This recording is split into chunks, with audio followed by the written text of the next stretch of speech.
Gamers, welcome back to Minecraft Mondays on Friday. How have I got everything sounding?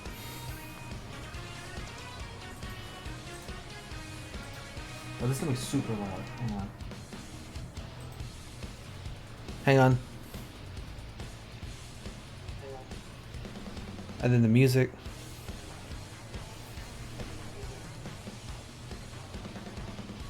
I think that's alright. If anything, the music might be a bit quiet.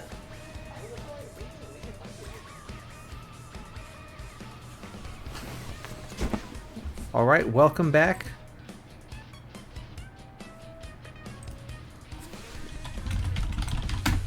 To Minecraft Mondays. I should full screen so you can see. There we go. We're going to be continuing Infernal Sky without jumping. I need to sort all this shit. But firstly and foremostly, oh, we got lots of torches. That's good. Let's get some torches. And then there's one fence. What I want to do is make our way, get some cobblestones, downtown. Oh, good stuff in here too. Actually, this fence, go with your friends in there. Hey, how's it going? So, not only is this Minecraft, but this is, I took a screenshot, Minecraft from a fucking old version of the game. You can see we're on beta 173. The reason, if you haven't heard, of why I'm playing in a prehistoric, I forgot to put that actually, let me update the, hang on. In a prehistoric version of the game. There, okay, that should update the stream info there to be more accurate. Is because this is a map that was made for this version, and I feel like it is more authentic to play it in the version it was intended for. Also, I just like this version. This is back before they invented sprinting and hunger, so that gives you an idea of what we're dealing with here. I don't remember if you've seen this map. What we're trying to do is we need to find all the wool blocks that are hidden around the world and put them on this thing. This is the victory monument. So far we've done white, orange, light blue, pink, and purple. Hey, welcome, how are you? I feel like I need to adjust something, but I forgot what it was. Oh, hang on 1 second.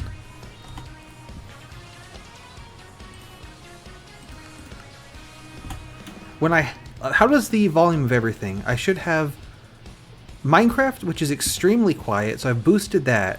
And then I have a video, right now we're listening to Atomic Boo from Paper Mario, just in the background. And I think I've got that sort of balanced. Is anything too loud?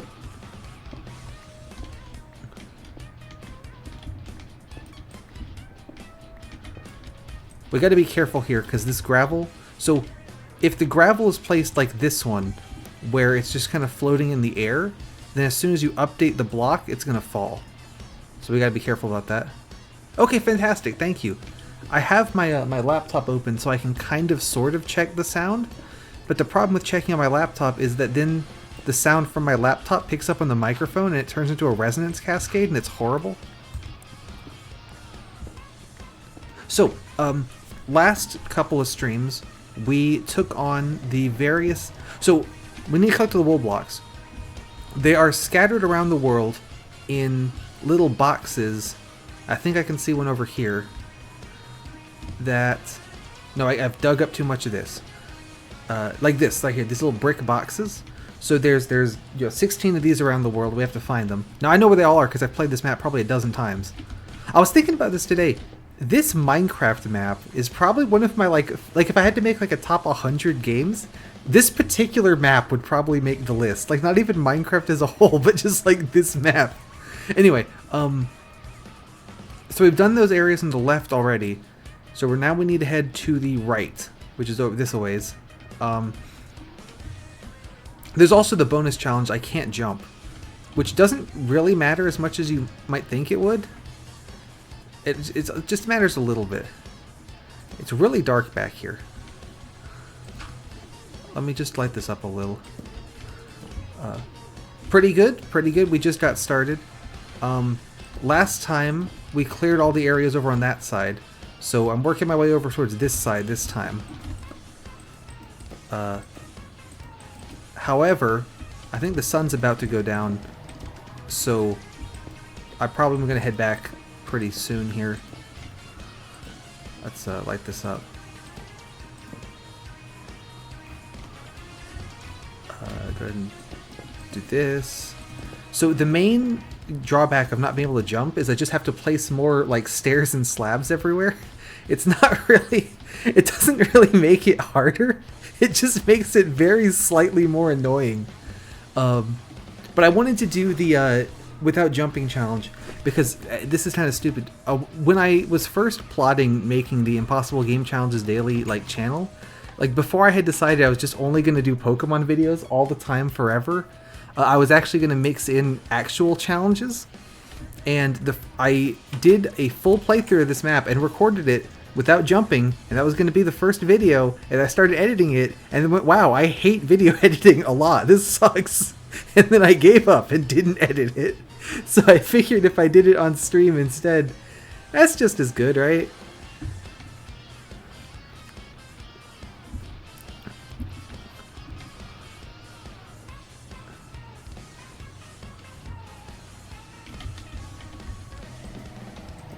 Yeah, so that was kind of the plan. One thing I think is interesting about the way this map's designed in particular is there's these like clouds in the sky that cause shadows, and then because of the way that Minecraft spawning works, those shadows just will spawn like shitloads of enemies, because it's basically trying to spawn all the enemies for the entire world in this one little spot here. So I'm gonna go light that up. Oh, my sword broke. There we go.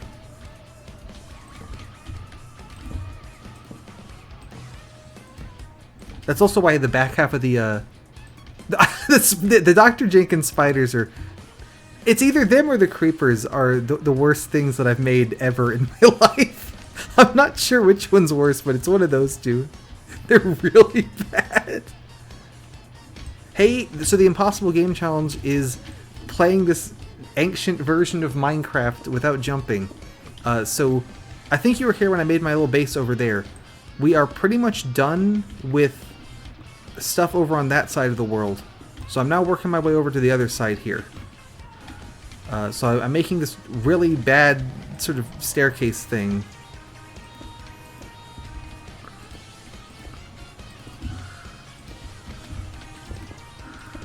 To get back up to this little bridge I was making here.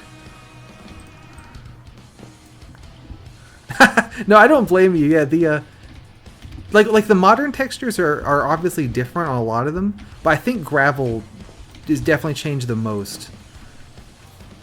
This is way back in the day, like in like the alpha version even. I know that cobblestone had a bit of a different texture, where the little cracks in it were more black and less gray. But this isn't quite that far back. But yeah, the gravel is really... This is really a different texture than the current one. I like calling it Stone Age gravel. That's really good. My next stream of this, I'll call it with a Stone Age version of Minecraft. I like that. So we're making our way this direction in order to find the next set of areas to explore.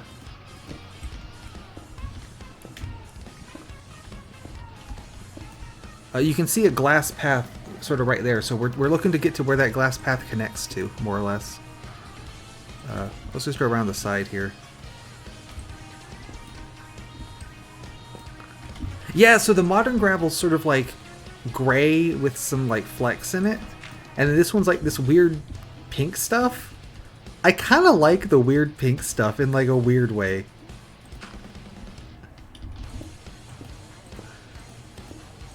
I don't know, something about the weird pink gravel texture. But no, I did not change the gravel texture. I've only done the whoop.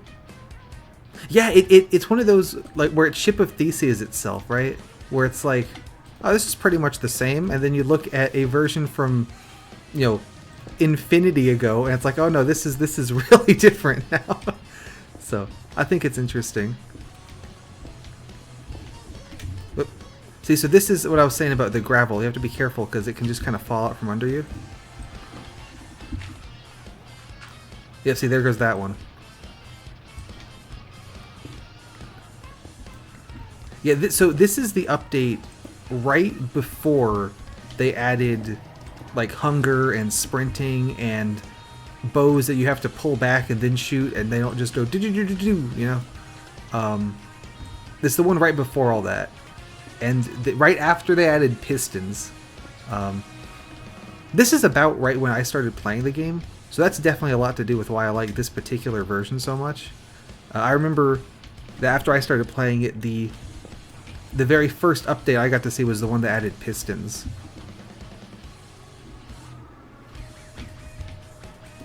Which was beta 1.6.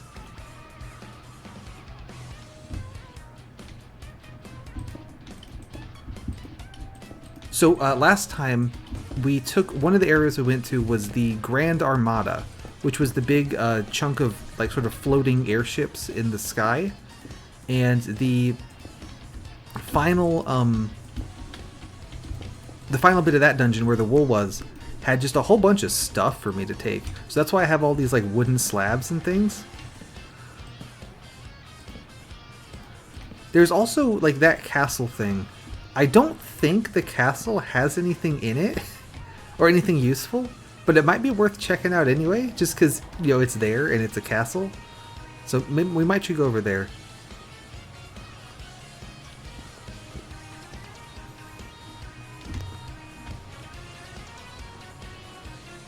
Yep, just taking y'all on the tour of Infernal Sky.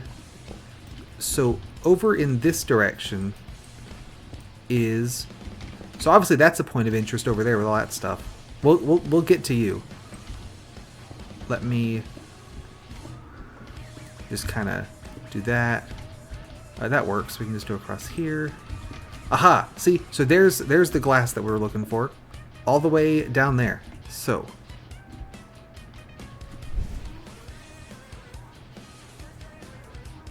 You can absolutely call watching the stream. I promise I'd hang out with a friend. Maybe the real Impossible Game Challenge daily is hanging out with a friend. Is the friends we made along the way.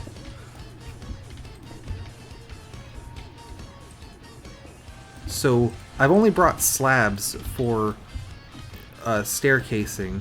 So we're going to make just a really, really long-winded staircase to get down to that path over there.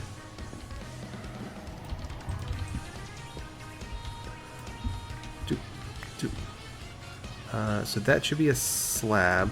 That should be a block. Yeah, let's go. You'd love to see it. Actually, this is the first stream. So I was looking into, you know how some Twitch streams you can get those little like points and you can spend the points on dumb shit like highlight my message or make one emote, like you can squish it or something. So I was looking into how do I get those, because I don't have Impossible Game Challenges daily points. And I would like to have Impossible Game Challenges daily points. But the problem is you have to be like a Twitch affiliate or partner or some shit, one of those words. And they have these, they have whatever requirements for it. And I hit most of them, but the one that they get you on is like have, you know, X number average viewers.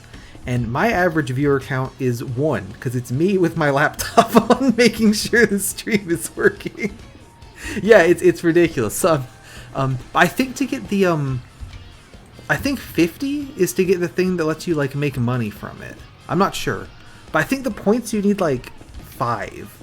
So this is the first time I think I'm actually hitting the number to get points. So we'll see if they count it, but I think you have to have it as like an average and not just a one-time kind of thing. So again, it doesn't really matter at all. I want to have Impossible Game Challenges daily points. You can have Impossible Points Challenges daily. Okay, good. So that's still good. And then we'll go around here. I should have used the torch thing, but I didn't do that. what you can do is if... This is a pro Minecraft tip right here. If you put a torch and then you dig a block and then gravel falls onto the torch, it'll automatically dig the gravel for you. It's a little pro tip there.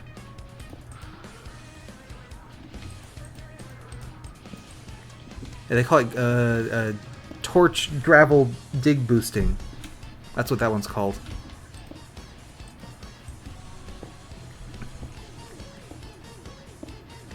I hope I have enough pickaxe to make this little tunnel. I thought I was going to be bridging more, so I brought a lot of blocks with me. But then I decided to just dig a staircase instead. So, we'll see if this works out.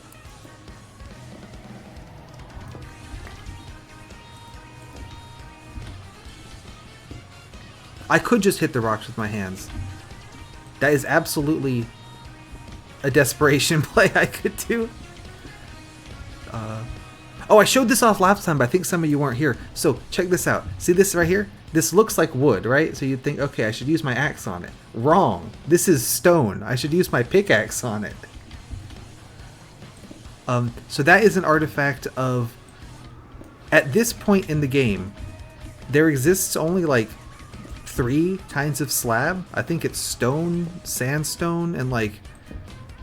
I'm not even sure if they've invented brick slabs yet. Okay, so... but they also have wooden slabs. But they are all programmed like the same way. So, well, since most of them are stone, it's like, well, just make all of them stone. It's probably fine. And then, no, it's not fine. That means that the wooden ones act like stone, which I think is very funny.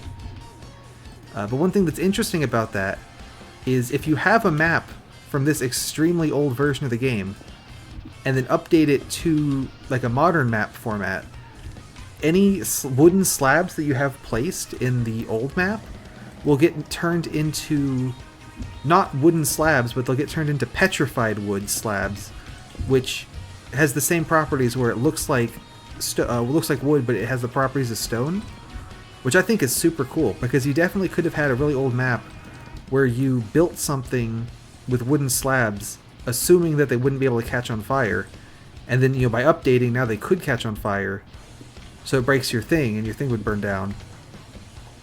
And I think that's really neat. And then it means on some like really old, like whenever like you have a really old server that's like updated or something, you can get petrified wooden slabs, but you know it's a limited amount you can get because it's only the ones that already existed in the world before the update.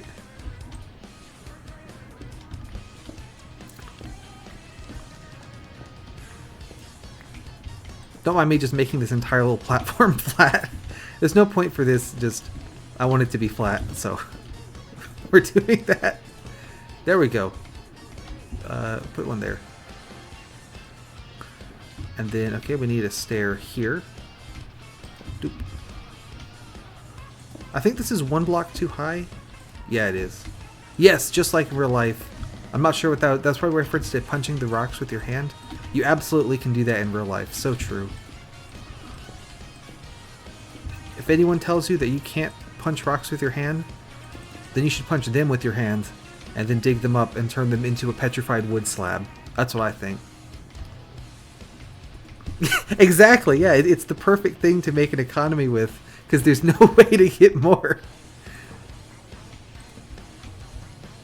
It's like whenever you see one that's trying to use, like, I don't know. I know another one back in the day people like to use for like a currency was like slime balls, but you can get more slime balls is the problem. So there's slime ball inflation, but definitely not going to be petrified wood slab inflation. So yeah, it's pretty much a perfect solution, I would say. So we are now here at intersection 2. So back this way is Classic Sky. Over here is Ghost Town. Ghost Town has loads and loads and loads of resources, and is just like the place to be. Over here is Shredded Sky, which is these sort of like long, kind of oblong brushstrokes almost. And then over this way is the Undersky, and that's down there in these giant sort of bedrock globules that we've been seeing underneath everything. Now obviously for me in particular, navigating this particular path is a bit of a challenge. But that's the last one we should go to anyway, so that's fine. It's not a big deal if I wait on that one. Doop. So this one, by all means, is the one to go to next. But whenever I play this, yeah, for any normal game, right, you just walk down the pathway. But for me in particular, I'm going to have to turn this whole thing into a staircase. So that's going to take a minute. So you can see right here, right there, that's one of the wolves right there, just sitting there. So I think Ghost Town, if I remember right, is the only place... by the way, interrupting myself. Mobs can't spawn on glass, because it doesn't count as a full block. So these torches are not necessary. Mobs will never spawn on this part of the path. I just want to be able to see it, you know? They can spawn on any cobblestone I play. Yeah, exactly. Genuinely, it's probably worth building like a little roller coaster down there. Just so I don't have to climb up some giant-ass staircase every time. Oh, man. So you see over on the cobblestone parts, there are mobs spawning, and quite a lot of them. But on the glass parts, there are none, because they can't spawn on glass. So I just have to make sure to light up any solid blocks I place. What was that on about? Oh yeah, I always tend to make, whenever I play this map, I make my house in I make a house in Ghost Town, because it's super easy, because there are already like lots of houses there. So you just pick one and just fill it with stuff, and then that's your house now. So I was actually thinking I will probably... Okay, we're retreating for the moment. There's too many guys. I want to build our Intersection 2 base somewhere else. I'm thinking that on this first island on Shredded Sky might be a good place for it. Because it's nice and flat, so I can just make a real big, flat Minecraft building. It needs to be a fairly large building so we can store all the crap that I collect in it. Yeah, so we'll put this here. Oh, the Dr. Jenkins skeletons are terrible as well. They're all bad. They're all really bad. The only one that's not horrendous is the zombie, because that's just like the Dr. Jenkins skin that I made anyway. And even he's not great. But all the rest of them are horrible. Let me see if I can get a good look at him. Like yeah, there he is. I made his face a little bit sort of paler white than the other ones, because I wanted to make sure if I can only see the head of them. See, there's the creeper. So you see I've given him, it's Dr. Jenkins but with the creeper mouth, which is terrible. Okay, he got me good there. I kind of deserve that. The spiders are just horrible. That is another reason that I like playing in this old ass version, is I have textured every mob for this version to be Dr. Jenkins, but some of the newer ones are way harder to texture.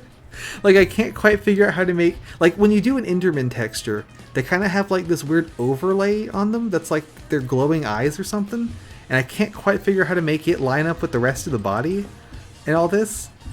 So it's like, I don't know. This is challenging, but I believe I've got all the hostile mobs in this version textured as Dr. Jenkins, except for, I guess, like, hostile wolves, but that doesn't count.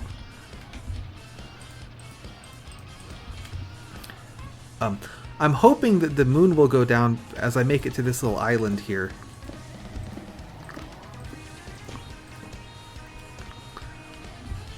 But yeah, so I wanted to make sure when I made all these god-awful skins that I could tell them apart from just the head, in case I could only see the head. We will definitely see Dr. Jenkins slime in the Undersky. So the way that slime spawning works is every chunk, which is a 16 by 16 area of blocks, has a chance to be a slime chunk, which means it can spawn slimes. And if it's a slime chunk, it can spawn slimes. If it's not a slime chunk, it can't. But slimes can only spawn at very low Y levels. So up here, we can't get slimes. But down there, we can get slimes. And that area is big enough that slimes will... At least one of those is going to be a slime chunk. In the current version of the game, I think mobs can't spawn on bedrock, but in this version they can, so mobs will be spawning in there. Also, slimes can spawn even in full light. Other mobs are turned off by torches, but slimes can still spawn even if it's light, which means that as you light the area up and there's less chance for other stuff to be able to spawn, it is more likely that slimes can spawn. Is that one over there? No, that's some sand. I don't know that we'll see a Dr. Jenkins slime this time, but we absolutely will see one at some point. And they are just a real piece of work. Hang on a minute. What should we listen to? That was Atomic Boo. What's up next? Oh, this one.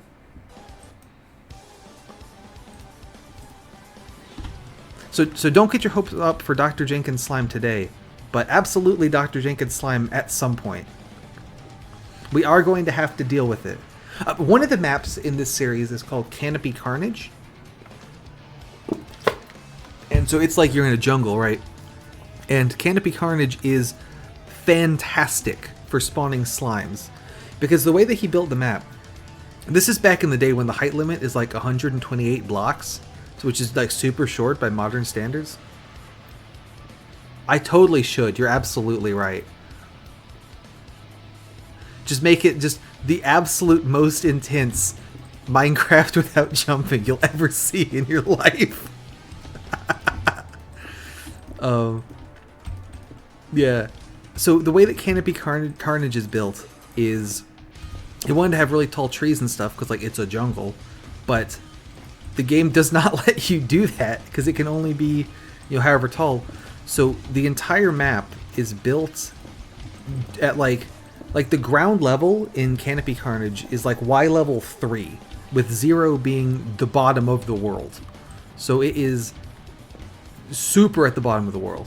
And then because it's in the sun most of the time, or half the time anyway, whenever it's sunny, the only mob that can spawn are slimes, because the other ones can't, because either it's too bright or like there's no grass, so like pigs and stuff don't spawn.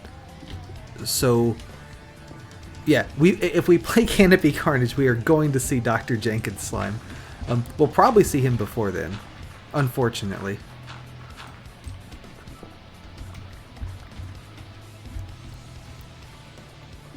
Alright, so I've made a path to Shredded Sky. That's good, because like I said, I'd like to, I'm thinking maybe put the base here instead of in Ghost Town like I always do. Now that it's daytime out, let me see if I can get over to Ghost Town. It's a little tricky because there's that cloud right above it, so that part of the entrance, so like this cloud right here, this part of the entrance stays really, really dark. So all the mobs in the world are spawning in this little section right here. That's why there's so many of them. So I want to see if I can sneak past. Like, look how many guys there are. If I can sneak past, what I can do is... I also have to be careful. Get out of here. Because if I fall off the bridge, I can't... Okay, someone blew up. If I fall off the bridge, I can't get back out because I can't jump. So that's a bit of a problem. I will say, usually I put my base in one of these houses here. So let's light this up. What's this dot in it? See, so this is just a whole bunch of random stuff. Exactly, yeah. I need to build a little, like a little railway, right? And I can give tours on the railway. Like, okay, well, you know, look to your left, you'll see Ghost Town. Look to the right, you'll see the pit of Dr. Jenkins. You know, don't fall in. So I usually put my house in, like, I usually build a base right in this house. But since I always do that, I kind of want to not do that. Okay, we're in a little bit of a pickle here. But I think I can manage. Parts of the ghost town are underneath the clouds. So they are super dark all the time forever. Like over there. So like that house is horrible. Welcome to Dr. Jenkins Park. Da-na-na-na-na. I think that'd go well. I think that'd be good. But you see, there's just like loads and loads of just stuff around here. So it's a great place to come and just steal everything from. I'm gonna go take one of those foods and then eat the food and then maybe be able to actually leave. Apple. No, not the apple. Soup. Okay, there we go. Soup is actually a pretty good food in this version of the game. In the current game it sucks because it doesn't stack. But In this version, none of the food stacks, so that doesn't matter. And it heals you a lot, and mushrooms are not that hard to grow. They're slow. No, yeah, there's not even eating, you just eat it. So, mushroom soup is actually kind of good in this. You still have to deal with having the bowl, which is annoying. But they're reusable. It's not the worst thing in the world. Okay, this is kind of good. There's not too many guys out there. There's not too many Dr. Jenkins in the Jenkins pit. So what we can do is a little bit of this action. Make a little wall. And then kill a spider. And then if I fill this in, that's just going to stay there. Okay, and then if I put blocks every other block like this, that again, that one's not right, then spiders can't get through. And I just need to put torches on all this. So there's one, there's one, there's one. I'm out of torches. You get the idea. Yep, exactly. I kind of like that. I remember one time playing this and using like mods and cheats and stuff because you can spawn in like stacked food if you use like give commands or like inventory editors and stuff like that. So you can get stacked food. You just like you can't do it normally, right? And I remember getting a stack of golden apples, and golden apples just fully heal you, and just like swimming in lava while holding right click to just constantly eat golden apples. And it's totally fine. You can do that nowadays, you know, with like fire resistance potions and stuff. But that's the classic fire resistance potion, is just inhale golden apples. We're gonna make the trek all the way back because I ran out of stuff, and then probably check out that little castle and grab some building stuff to go make a new base. And then once I build the base, then we'll actually like make progress in the game. But you know, important things first.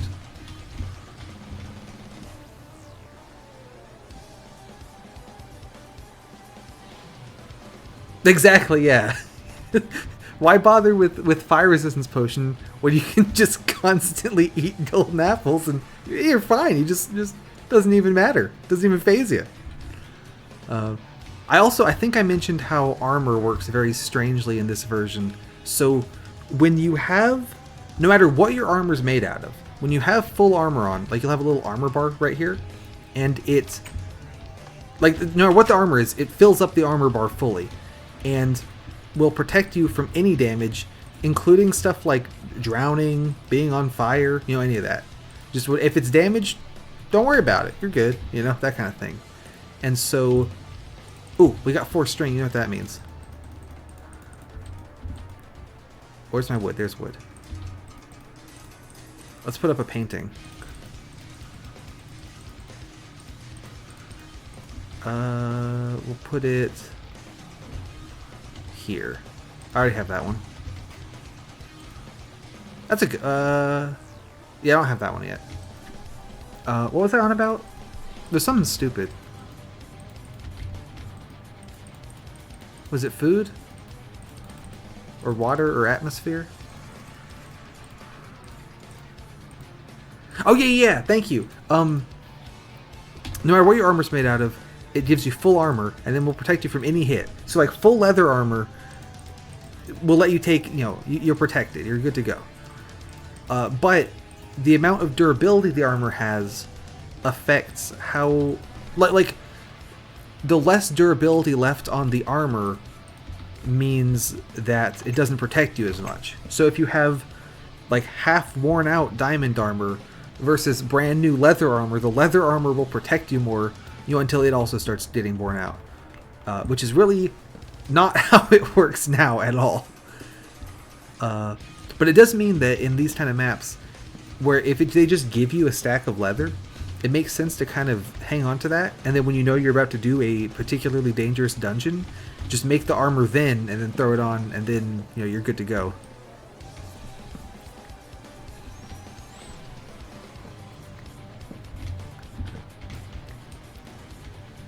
Nowadays, it's not, you know, full leather armor only gives you like 2.5 little pieces of armor worth of protection or something like that. And then it also doesn't protect you from drowning and being on fire. Like, I think it even does like fall damage. Just like any kind of damage. If you're wearing armor, you take less.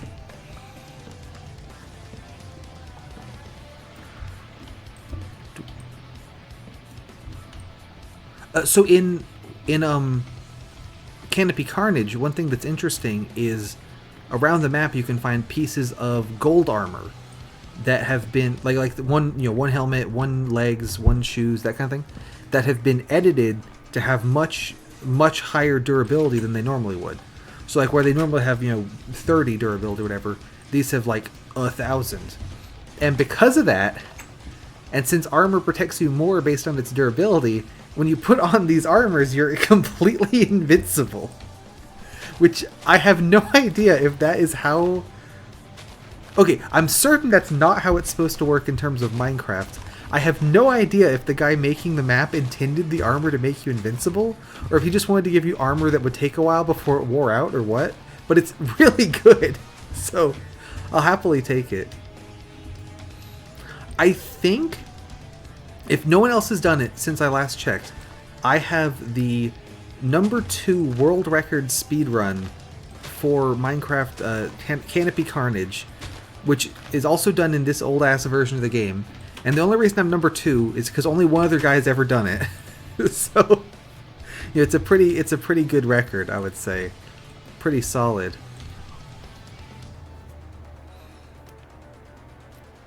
I don't think there's a record for jumpless, so technically we're setting that record right now for this map at least. Let's bring some chests. Oh, I have a door. Let's bring the door. Definitely want torches. Door, bed, crafting table, sure. Wood, some dirt, some saplings. I'm trying to think what all I want to bring. Bowl of mushroom stew, that'll be good to have. All right.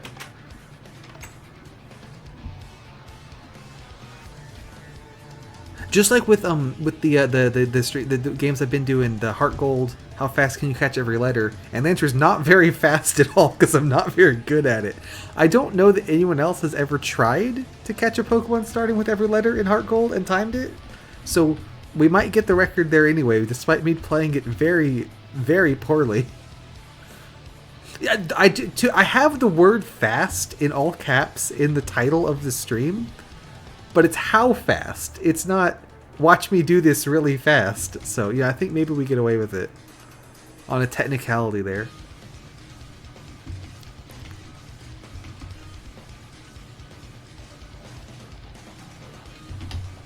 Let's go see what's over here.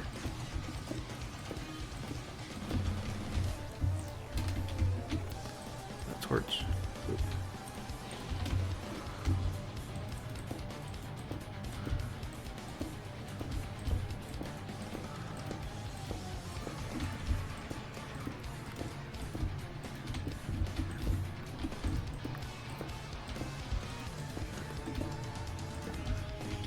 But yeah, there are speedrun pages for all the super hostile maps, and like basically no one does them, and even more no one does specifically the really, really old ones that you have to play in some godforsaken version of the game. I think if I jump down there I'll take like a damage. Yeah, that's fine.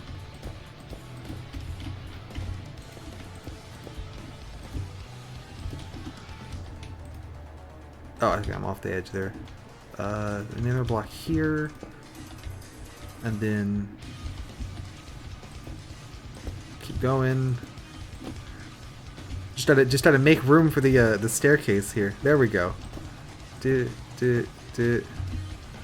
then dig this one. There we go. And then here, and here, down there. Let's go. Good to hear it. One of these days I'm going to take first place, but that's not today, and also probably I won't actually do that. I did try to set a better time but I got bored because I couldn't do it.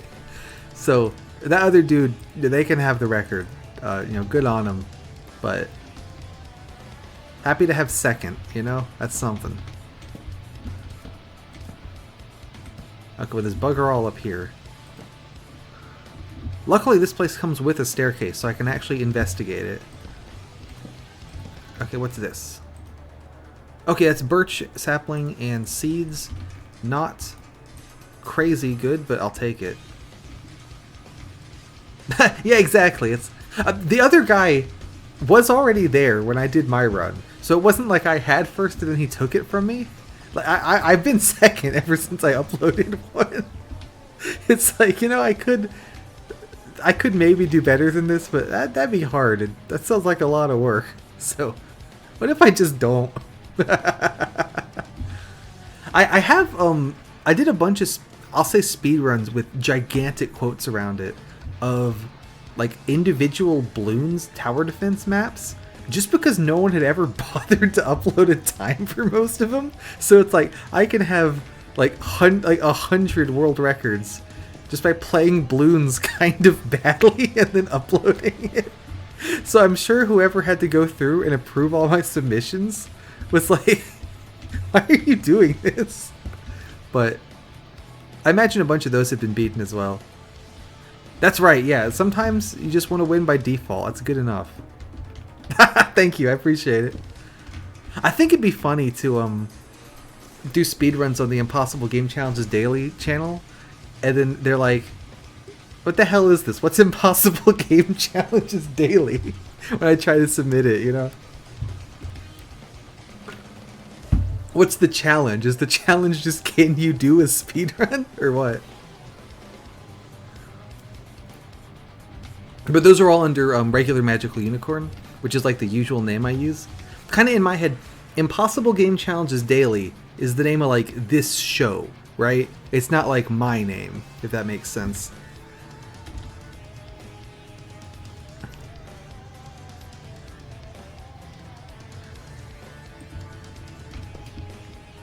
Like you have someone like a Game Champ who does like VG myths. So this is like that, but just 1,000% worse and stupider.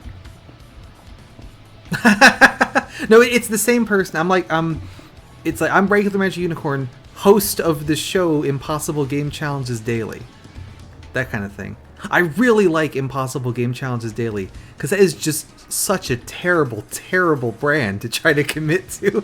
Because like, if you name your show like regular Magical Unicorn, I can do whatever the hell I want. But if I name the show Impossible Game Challenges Daily, then I'm really, really pigeonholed into what I can do. Because I can only do impossible game challenges, and I have to do them daily. Which I think that's funny about... So on the YouTube channel, obviously, I do upload a new impossible challenge every day. And they are impossible, and they are daily. They're just not any good at all. And they're also not different videos at all. That's so true. That is, if you're bad enough at games, any challenge becomes an impossible game challenge daily. That's absolutely true. Thank you. I'm glad you like it. But then on the Twitch channel, I thought maybe I would do like the opposite and just do kind of normal streams. And then so the joke is more so like, why is this called Impossible Game Challenges Daily? They're not daily, and they're also not impossible. And half of them aren't even challenges. It's just playing FTL normally, or playing Into the Breach normally. And I think that is just super funny. I think most of the time they're games. I guess Infernal Sky on its own is arguably not a game. I kind of think some Minecraft maps should count as their own games, though. I don't know if this one should, because this is just like Minecraft with a particular map made for it. But like some of the ones you see where they do all sorts of crazy shit with like command blocks and stuff, I think are getting to the point where they're like their own game that's not Minecraft, but its own separate thing. Which is pretty cool. Anyway, so what I'm doing right now is I'm flattening this little island. And the reason I'm doing this is so that I can build a house on it that is gigantic and flat and a cube. Because this is Minecraft, and we're pretending it's like 2011, and I don't know how to build anything in Minecraft that looks good. Look over there. Jesus Christ. Look at all those Dr. Jenkinses.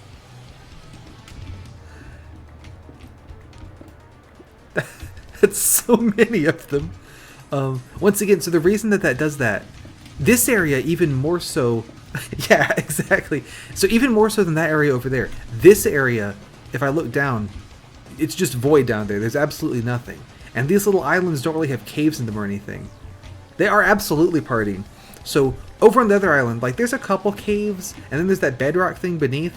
So when I say all the mobs in the world are spawning in this one shadow, it's not quite true. You know, they have other places to spawn. It's still a lot higher concentrated spawns than a normal game, where there's like layers and layers of caves. Right there, literally the only place in that entire chunk that mobs can spawn is that little lip. So all the mobs are spawning right there. Because the game is still like, okay, we gotta... Yeah, they're not great. Their pathfinding's not great. So the game's like, okay, you know, we gotta spawn, another tick. We gotta spawn 8 more mobs. Where are they gonna go? And then it's like, well, they can go here. It's like, put them there. That kind of thing. So one thing that a lot of, I'll say newer maps that do this kind of thing, where they try to make the game a lot harder, will intentionally put sort of big caves and things that are just completely empty, just to divert mob spawns. Because, like, imagine if I was in a cave and I had to go through something like that. Like, it'd be impossible. Game challenges daily. So, the map designers will intentionally sort of put these big caves that you're not actually supposed to go to into the map, just to divert spawns.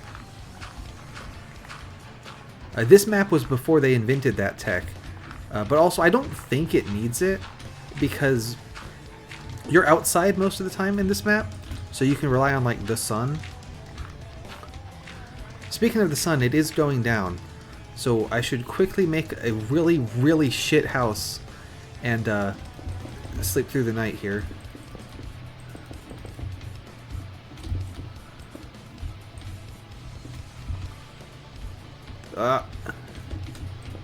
Whoops.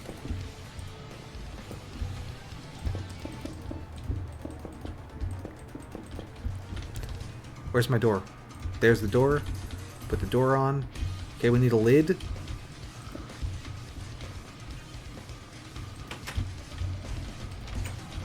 Torch.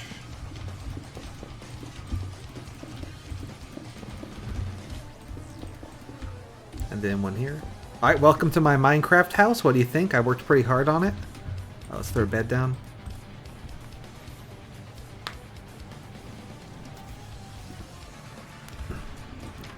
Oh, see, so we got some already. A Dr. Jenkins creeper and a Dr. Jenkins spider. I think it's less bad at building, more efficient at building. You know, there's no wasted blocks. Nice, love to see it. I've got, yeah. So I made the creepers. They're Dr. Jenkins' face, but with the creeper mouth. Because again, I wanted to make sure that I could tell them apart at a glance from just the head. I'm not sure. Yui, let me know what you think. So there's the creeper, right? And then we'll go take a look at the spider over there. Which one of these two is worse?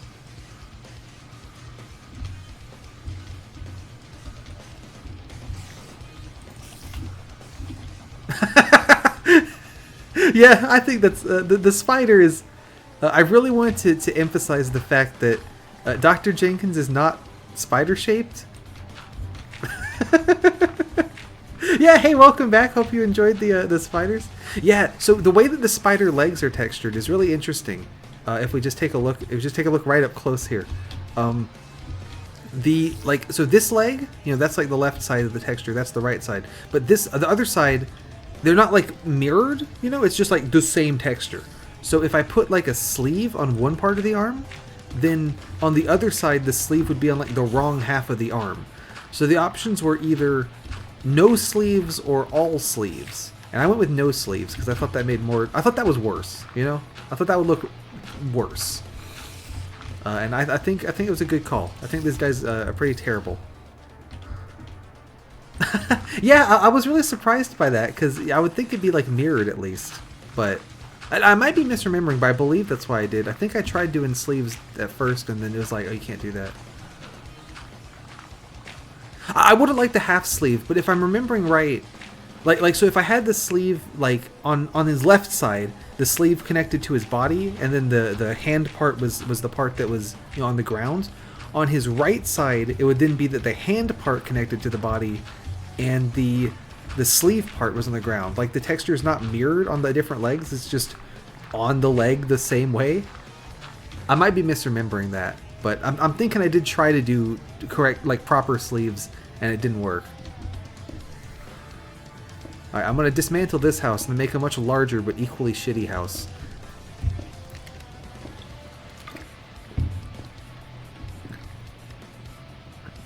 So true. Honestly, if I was really good at making very ambiguous textures, giving him something that's either a sleeve or a glove, depending on how it happens to land on the mob, kind of could work. That would be really funny.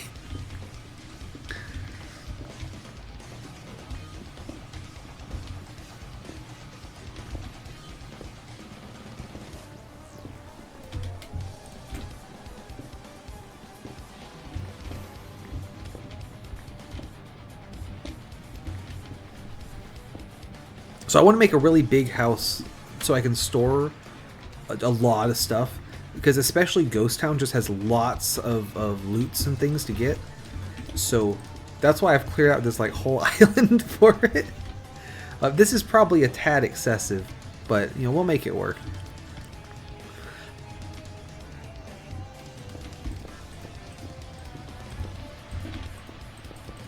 It is killing the speed run time though, but I think that's all right. I think we still got it. Oh yeah, go ahead. I don't know if I can. Yeah, let me know. I can check it. Actually, you saying that, I was waiting on someone. Let me check. Give me just a mo.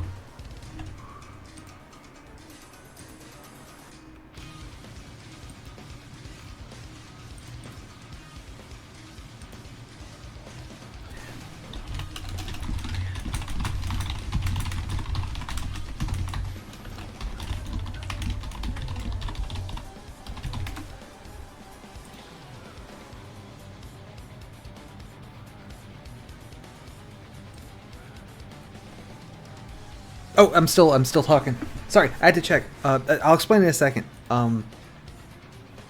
You're offered $17.6 billion to peel and eat an entire orange. The orange and an orange peel are provided for you. If you're having trouble peeling the orange, someone can do it for you. Also, you don't have to eat it if you aren't hungry.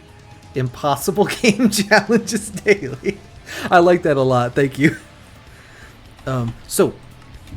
Next week, there is not going to be a Minecraft Monday on Friday stream, because I'm going to be going to a BattleBots thing, and so I don't know if I could do it either. I mean, it sounds impossible, right? So my robot is not done yet.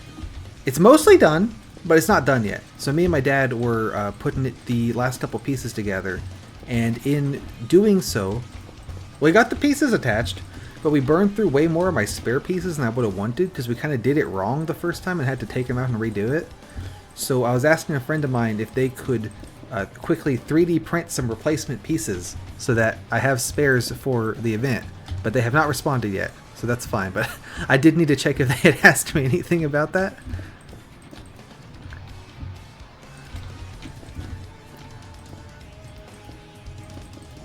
The one that I'm bringing is a purely defensive robot, so it's just got like a big plate of metal on the front, and the way that you win fights with a pure, like, I don't have a weapon, right? You'll have a lot that have like a spinning blade kind of thing, or like a lifting kind of thing, but usually like a spinning blade's the way to go. So what I want to do with mine is basically just keep slamming it into the other guy until someone breaks down, and a lot of the time the guys with the really big and scary weapons don't have the durability to keep spinning it as you keep slamming into them a dozen times. So if I can build mine sturdy enough, I can actually break them down by virtue of them hitting me so many times. So having a lot of spare parts is really, really important for that kind of strategy, because I'm going to wear out a lot of stuff doing it, and it's just hoping that that they break down first, right? So it requires a lot of good driving and good building. I don't have either of those things, so I don't think we're going to do too well, but we'll see how it goes. It should be fun either way. All right, so we'll build the house here. Also, I think I've run out of music again. That's exactly it. That's why I like building like pure defense robots.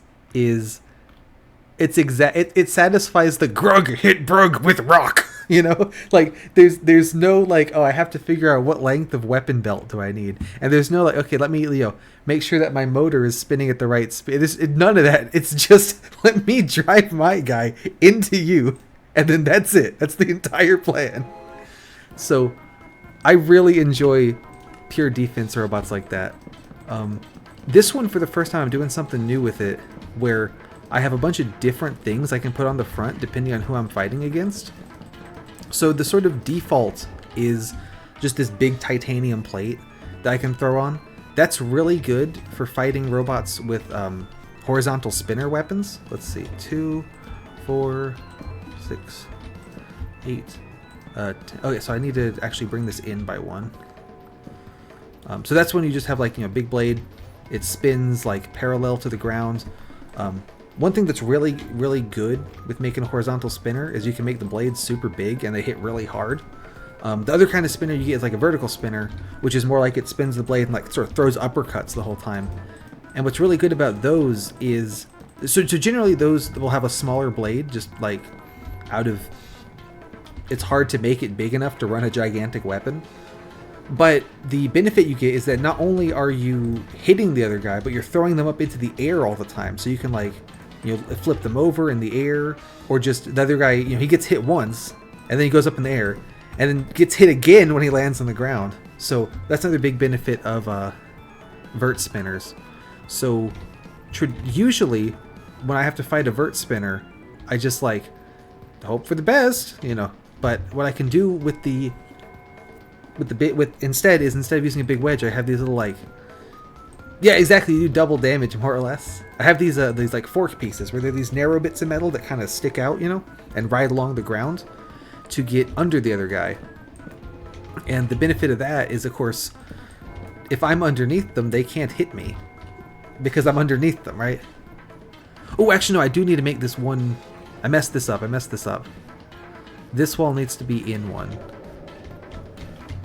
Anyway, the point is I have a whole bunch of different shit I can put on the front of this new robot, but the system that I'm using to swap the pieces on and off is these like 2 big steel rods that everything slides onto, and there's so much friction on these rods, it's like impossible to put stuff on.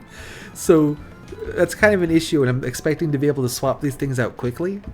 So we'll just wing it, and it'll be fine.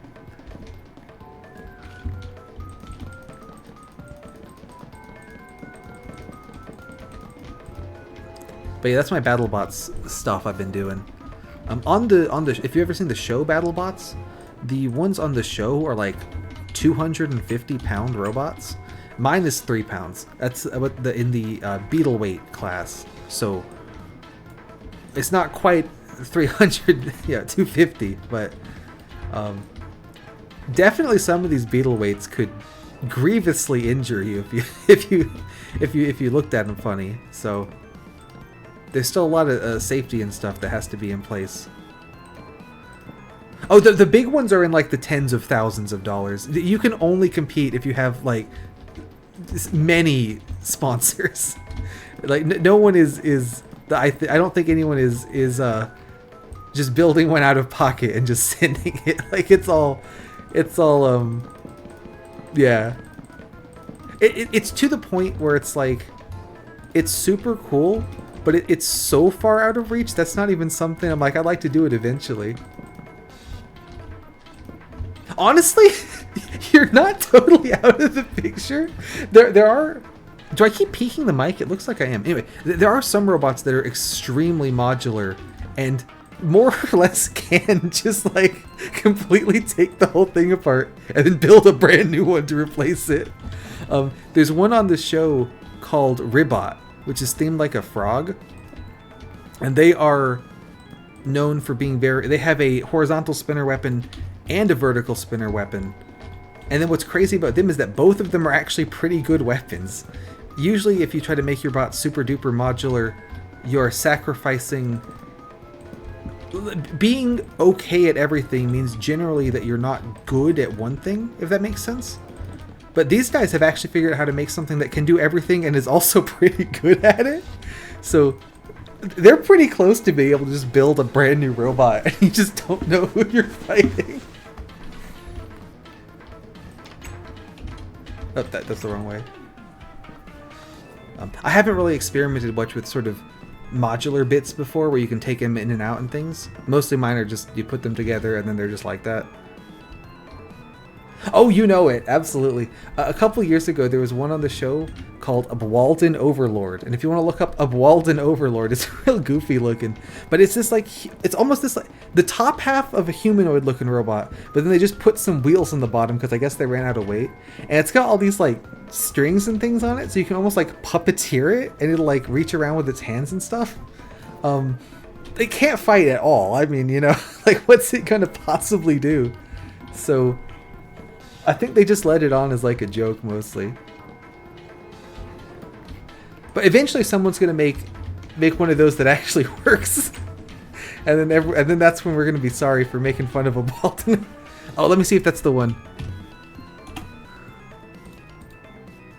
Yes, that one.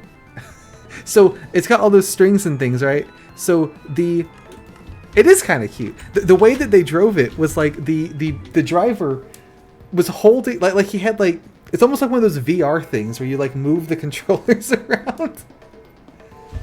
I'm sorry if I keep peeking the mic. It looks like I'm peeking like my mic the bar in OBS keeps going like red. Like, hey, stop that. You're being too loud. And I don't know what I'm doing that's causing it. Okay, cool. I think maybe OBS is just going nuts then. I don't know why it's doing that. But yeah, so the guy driving it just had like, you know, the controls were kind of like one of those where you like VR kind of controls almost. So he would like reach around and stuff in real life with his arms, and then the robot was trying to do that. If I remember right, it had a single fight, and it fought against a robot called Warhead. And Warhead is an interesting robot for a couple of reasons. One that's interesting about it is it competed on the like early 2000s version of the show, BattleBots, and then when they brought BattleBots back in like 2015, it competed on that too. There's not a lot that competed on both, because you gotta think technology changed quite a bit in 15 or so years. But so Warhead's usually like a horizontal spinner with these funny looking arms on it that let it sort of self-right if it gets flipped over.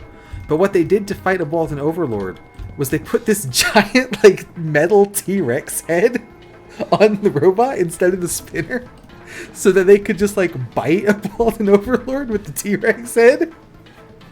And it's like the goofiest fight ever, because you have this like weird like top half of like a transformer looking thing fighting like a robot dinosaur.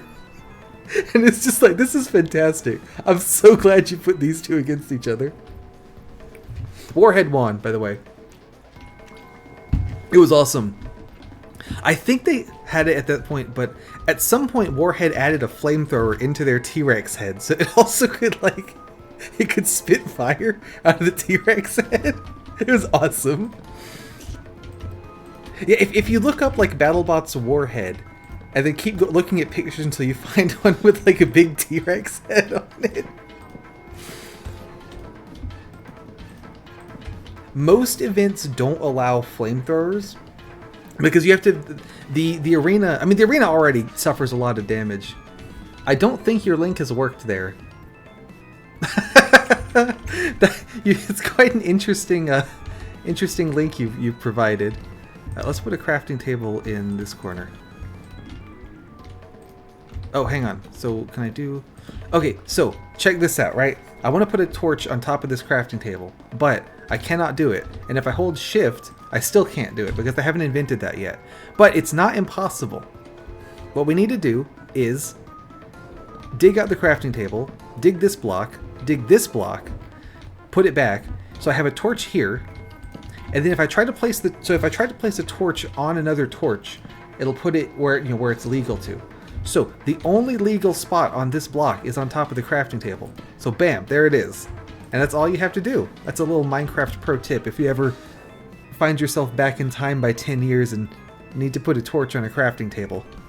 Let me check this link.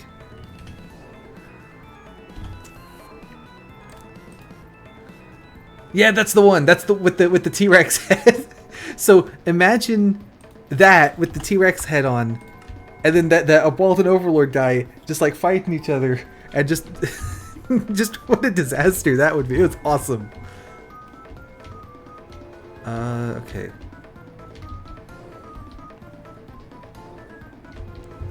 And then let's put a bed just like in the middle of this whole shebang. There we go.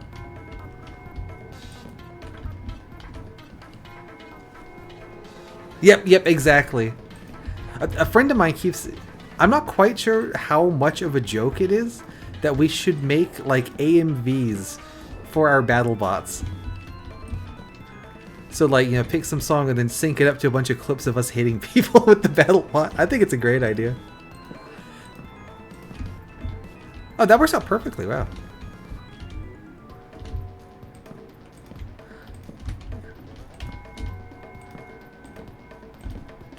Anyway, so the point is there's not going to be a Minecraft stream next week because I'm going to be doing that. And there might not be a game challenge stream on Sunday. The competition is only on Saturday, so that's not an issue. I just might be tired from it and not want to do a game challenge.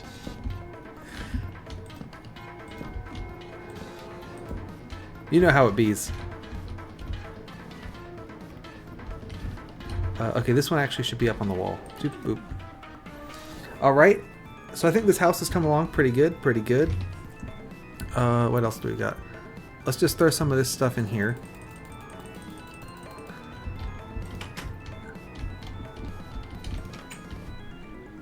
Let's see, what else? So I need to make more of the walls. Let's go ahead and put a little staircase in right here.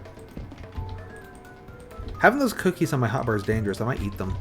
Oh, so fun fact about cookies. Okay, first of all, there's no way to... Let me check. Food doesn't stack in this version, except for cookies, which do stack. Each cookie gives you half of a heart back, and since I can have 8 cookies, it's just as good as having a pork chop, like a cooked pork chop. But since you don't have to eat all the cookies at the same time, it lets you only eat however many you actually need. Yes, that's the one! And it does have the flamethrower. And a Walden Overlord has that weird shield thing that it's trying to use and just doesn't work at all because it's made of like plastic. Yeah, go watch that. Minecraft will still be here when you get back.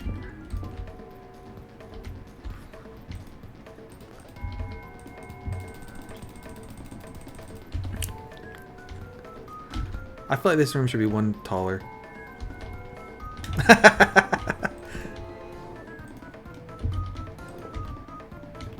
No, I think watching... Oh, took some damage. I think watching that's probably more important than just... I mean, you'll come back, I'm still be making this stupid house because it's the size of, like, a small country. So, no harm done.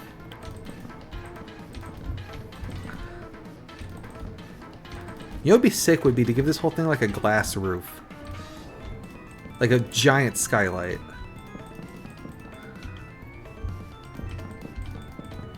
Also, like I said, I'm gonna make just a giant box. It is not... There's no interesting architecture in this at all. It's just an enormous box. It doesn't even have a floor. It's just the stone that was already here. Yep, no, I mean, plastic shield, anyone else, it probably would have been okay, but T-Rex with a flamethrower is no good. Alright, so get these back. I think there was sand in one of the chests in Ghost Town. So let's put this stuff away. Let me see if I can... Let's put some torches up.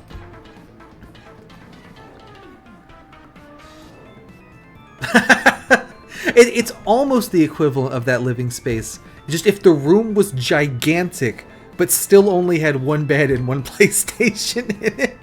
But instead of being like a small apartment room, like you've got just like a whole fucking like an empty like department store, you know, like you have a whole like Costco or some shit. But the only thing in it is one bed and a PlayStation.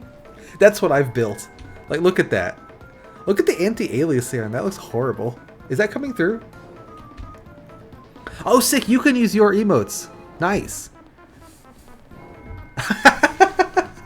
Empty Costco would be so cursed. It's just not meant to be, you know? This is bugging me. Alright, there we go. Can we have an anti-eat? Can you do anti-eat in this chat?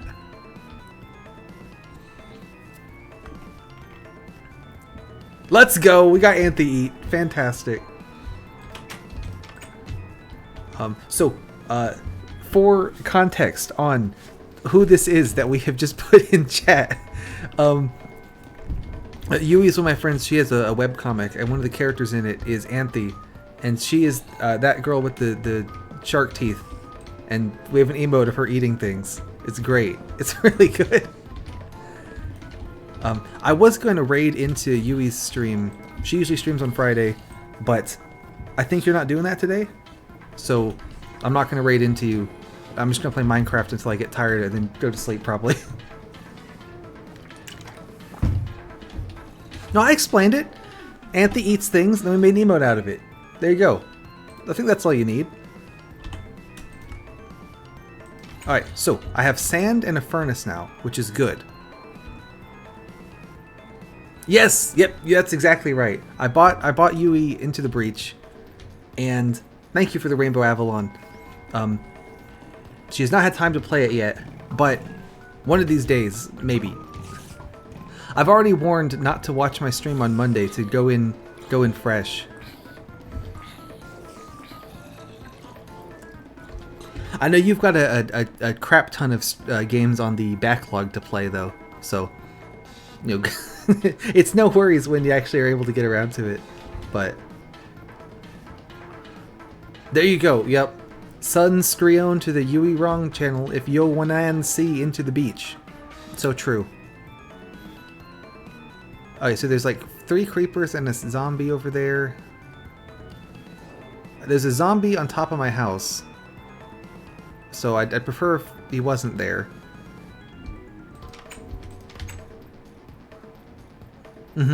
So true.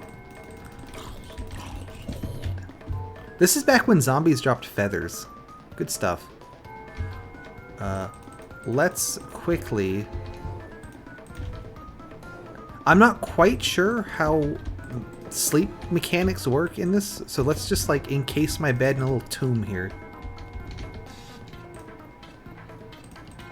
Oh, because the tops of the walls aren't lit up, so he can spawn up there.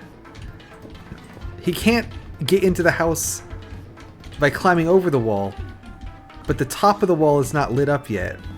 That's the one weakness in this design. Yep, that's true. So he's a doctor. It's like that one Doug stream where they were donating to Doctors Without Borders, and then chat just got really excited about the concept of doctors. It's like that.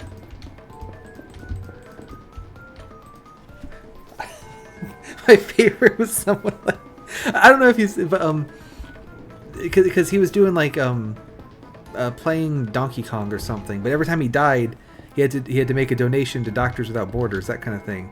So chat got really excited about the concept of doctors, but didn't quite catch like what the actual mission statement was. One of my favorite jokes was something to the effect of someone donated. I was like, let's get those doctors some borders. Like the problem is that they can't afford the board. I don't know. I thought that was really funny.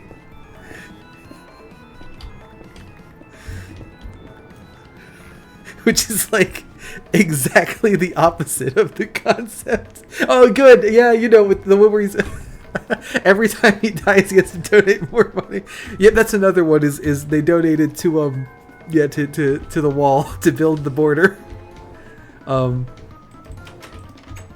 Not like any border in particular, just the concept of borders and doctors, you know? And then a lot of different plays on words, right? Like, I'm trying to think, doctors without hors d'oeuvres, you know? Like that kind of thing. Doctors who are hoarders is great. It's really... After you watch the BattleBots video, go watch that one and then come back and I'll still be building this damn house. So...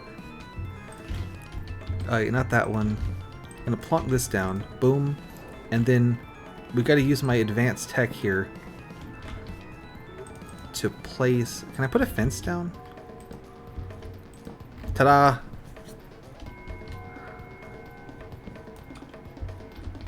Yeah, Doug's great. He's really funny. I really like the, I like that he can just basically turn on his stream and then just do like whatever the fuck. And it's really funny. It's good stuff.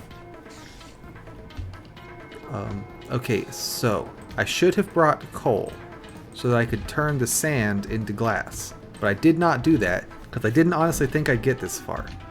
So let's head back to the other base and grab some supplies. I really like the latest video that he put out was him and Parkser were doing like a news segment, but the joke was kind of like the first section was like, is this article real or ChatGPT wrote it? And the second section was like, you know, we're gonna read this article, but it's been like put through Google Translate 100 times, you know, and that kind of thing. And then like towards the end, there's like a joke where he had Parkser read some news headlines, but they're all from like 100 years ago, which is where the title of the video came from, with the headline story being Ford announces the Model T. So that's funny on its own. But what was great was that like Parkser absolutely refused to play along with the bit. I was just doing his own thing the whole time. It was great. Like, you know, the sort of concept that you get sometimes with like improv that's like yes and, you know, like I say I'm gonna do XYZ and you go yes and, you know, ABC, right?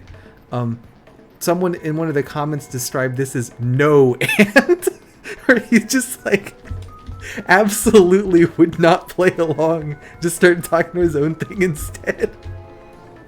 It's great. Yeah. No, he's really funny.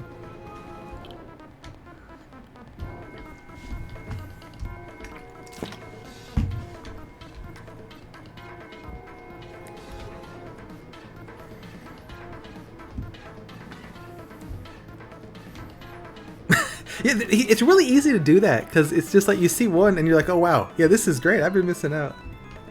Yeah, I can't take credit for that particular comment. That was, someone beat me to the punch on that, but it sums it up so well. It's just no and.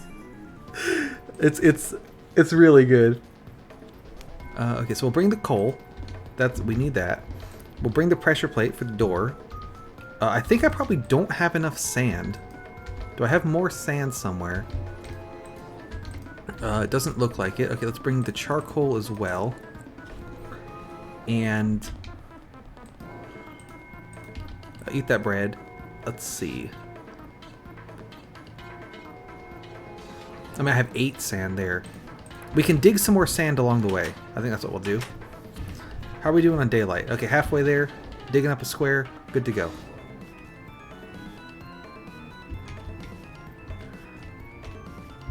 So we need to be careful while digging sand, because just like with gravel, sand is affected by gravity, so it's entirely possible that the sand will just sort of fall out from under me after I dig it. However, I want a glass roof, so we're just going to have to brave the danger. I also hope I have enough shovel for this.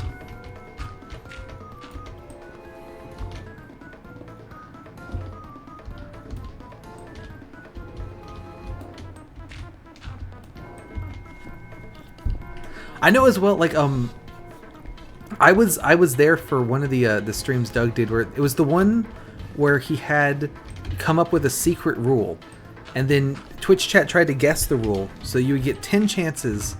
You know, you send a message, it'd say approved or denied, and then after every 2, there was a chance to guess what the rule was, and then if you didn't successfully guess the rule, the rule would go into effect for everyone in chat, banning everyone who didn't get the message right. Also, in the initial one, where you have to guess what the message is to begin with, if the message that you happen to write didn't meet the criteria, you just get banned. And so, like, people were just lining up to do this. I did not get to send a message, unfortunately.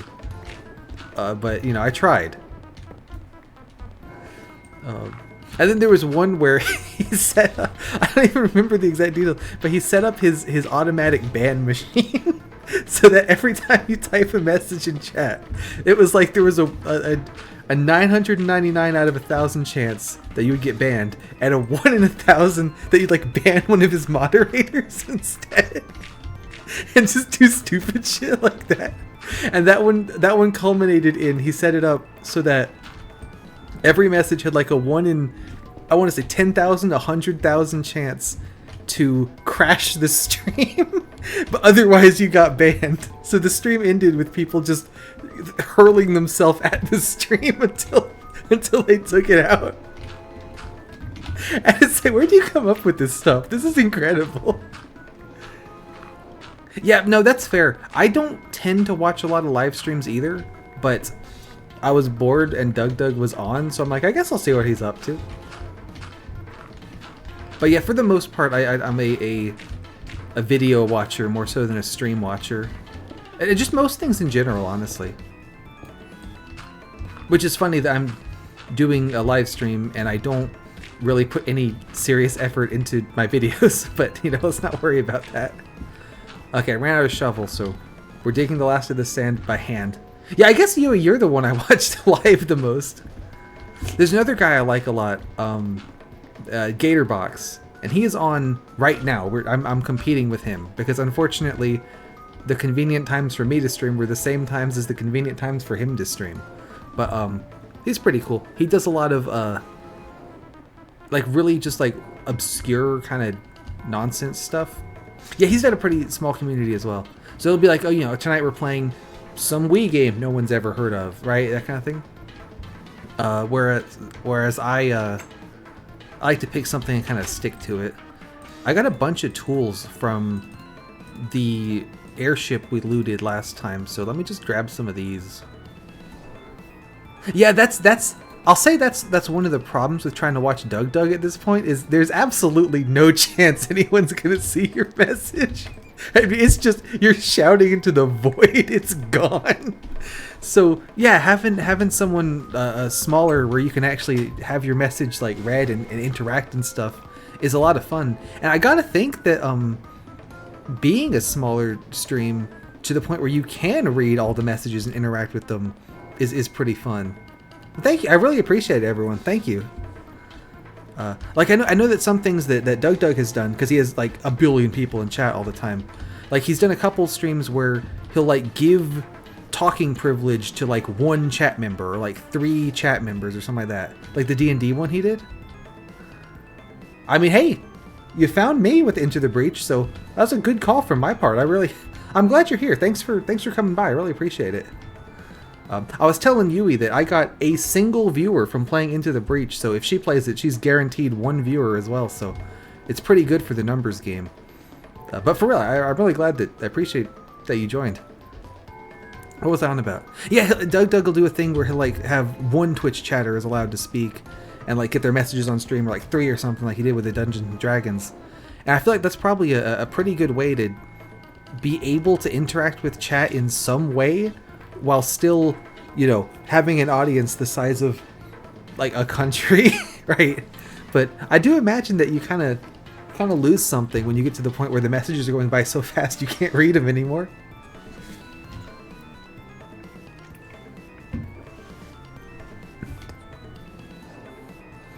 Exactly, yeah. You know, you're the main character, you get speaking privileges, no one else does, that kind of thing.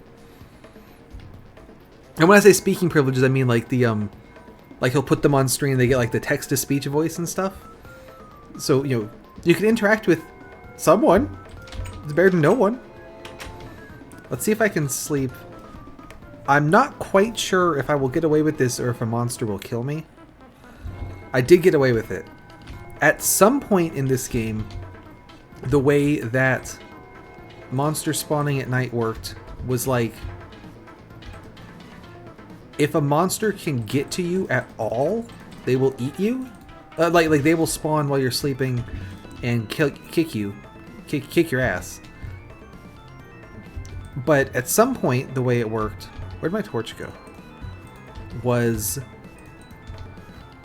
that just like, as long as you're far enough away from like a spawning zone, you're good to go.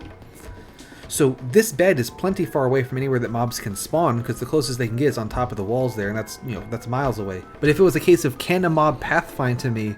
Yes, they could. They could spawn on this wall, jump down the wall, and then find me. So I wasn't sure if that would work or not, but the answer is it did work. So you love to see it. Let's get some of this sand cooking. Throw the rest of this stuff. I'll organize this later, but I don't really care at the moment.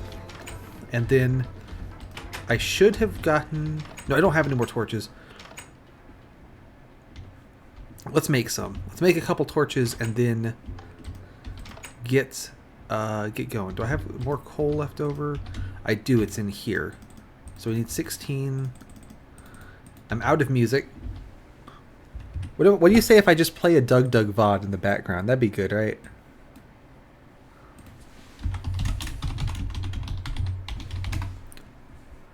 Oh, my house is several chunks big, I believe. Here. That's quiet.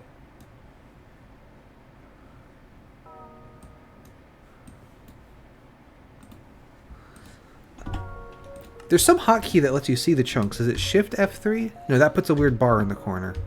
Is it Control F3? Control Shift F3.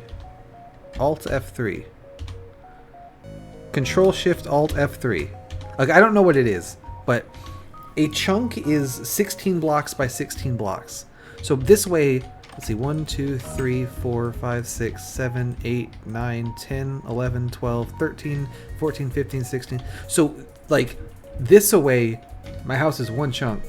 Awesome! Have fun! Thanks for stopping by. I appreciate it. Have a good one. Okay, this music's too loud now. Oh, I'm gonna have so much fun with this sand. You have no idea.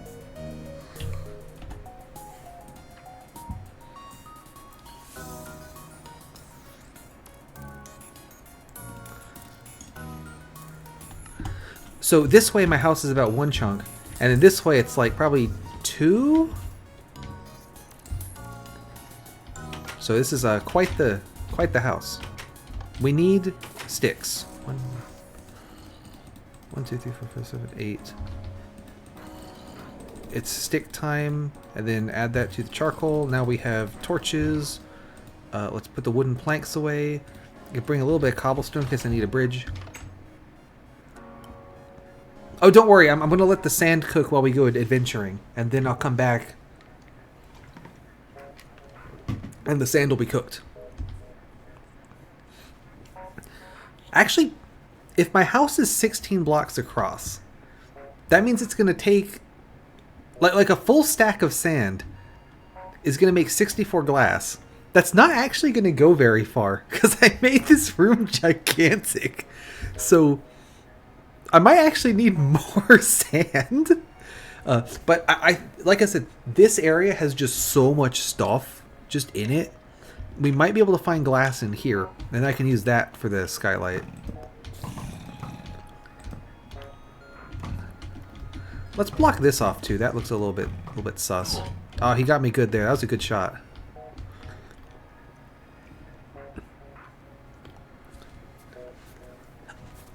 Yeah. I put on the FTL soundtrack, by the way, to remind me of yesterday when we did not beat FTL. Oh, there's a skeleton in this very small closet. Alright, die. I mean, I'll take this stuff, but...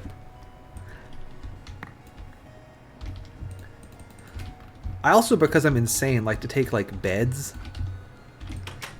The skeleton did appear. That was a proper skeleton jump scare. I'm gonna take this door. Like, I mean, the possibilities are endless. We can just take everything. One problem with taking doors, though, is that they don't stack. Oh, check this out. So, stairs. Let me get out my pickaxe and mine the stairs. Oh, actually, does it work with the axe? These look about the same. But anyway, so when we dig the stairs, it gives me a full block of wood, not a stairs. So that's pretty cool.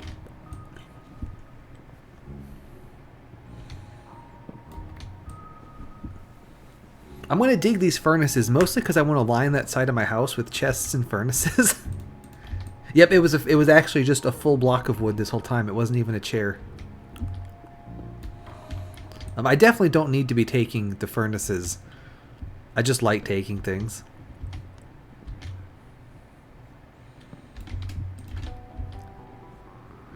I already checked this room. Yeah, we're good here. Like I said, this is usually the building I put my house in. Or I set up a base in. But I'm not doing that just because I want to do something different. Another good thing about, you know, stealing all the things that I find instead of just emptying the chests is that I know, like, if I come back through here later, I'm not like, oh, is there anything in that chest? No, it's empty, right? That kind of thing.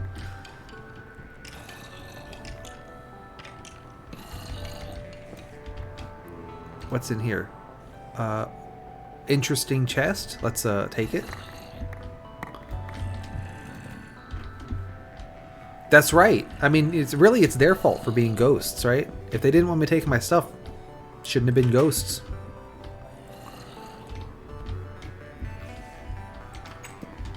I think there's a zombie in here. Yes, there's two.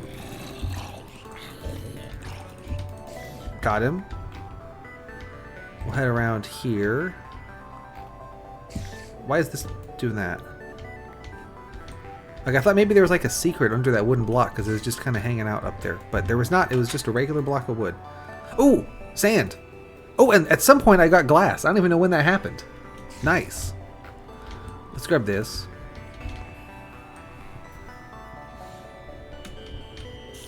How's the music volume, by the way? I turned it up because the FTL soundtrack was kind of quiet, but it's kind of... Is it too loud now? Or are we still okay?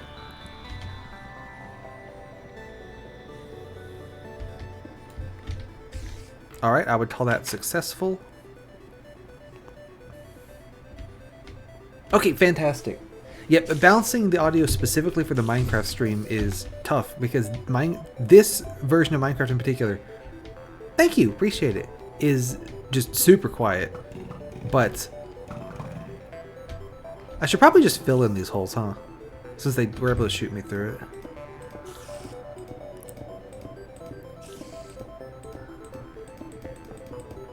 There. That side's still open, but I don't really... You know, this side's out in the sun, so it doesn't matter as much. This side's the one you got to be worried about. What was I on about? We gathered a bunch of stuff. I'm going to dump it in one of my chests, and then put the chests down, and then put the furnaces down, and then start filling in the ceiling with glass. That's the plan.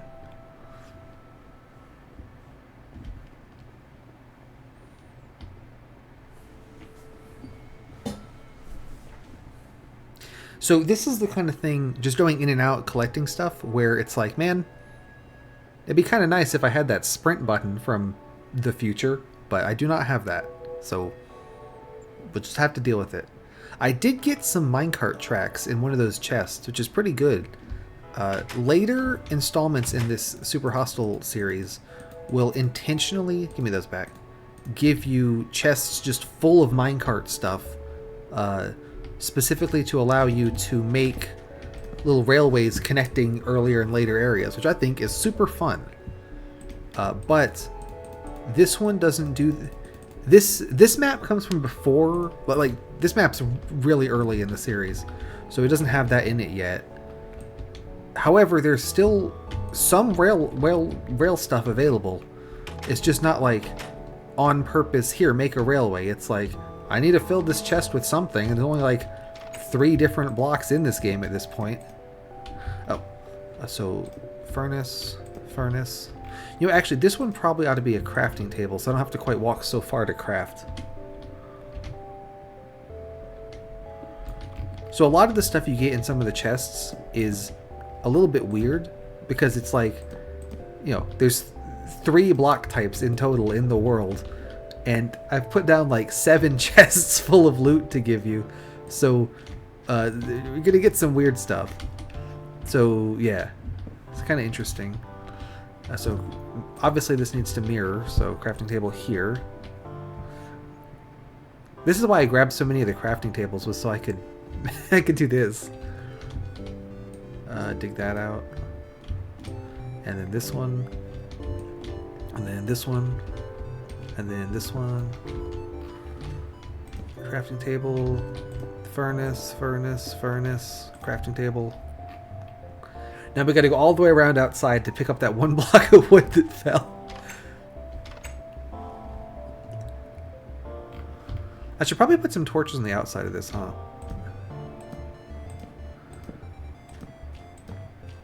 There we go. Again, look at this mess going on over there. That's crazy.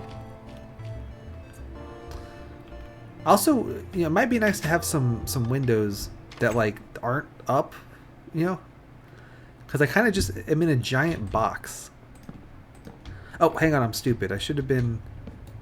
I was supposed to put a torch on these and then put the wood back. I was just putting the wood back. Go ahead and sleep. Oh no, the bed's occupied. Okay, got away with it. Alright, torch, torch, torch, torch. There we go. And then fill these back in.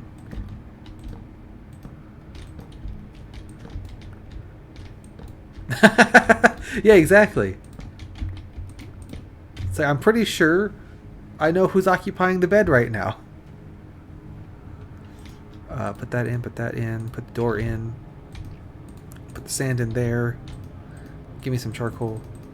So each piece of coal can cook 8 items. So it takes 8 coals to cook a full stack of sand. Alright, glass. Now, in the current game, if I misplace glass, it's possible to recover it. It's just really annoying because you need to go get something with silk touch. But in this version of the game, you just have to break the glass. There's nothing else you can do. Silk touch doesn't exist yet. So I'd prefer not to mess up placing the glass. However, I probably will at some point because I also don't want to spend absolutely forever doing this. There we go. I should have made the house 1 block taller so I could put big paintings on it. Well, we'll do that next time.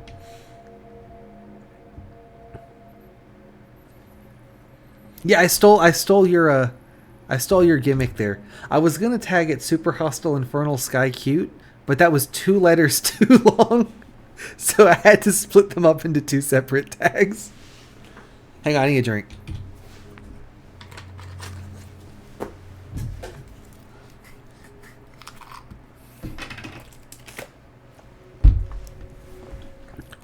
You know what, actually thinking about it though, I do have the supplies to make some paintings.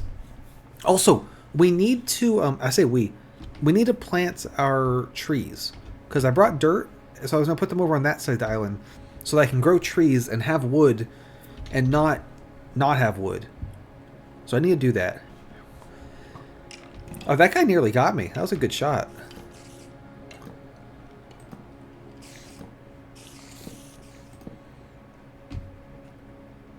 So obviously that way is super dangerous because it's just dark all the time forever. I think we got everything interesting from here. Okay, well, I mean, I'll take this.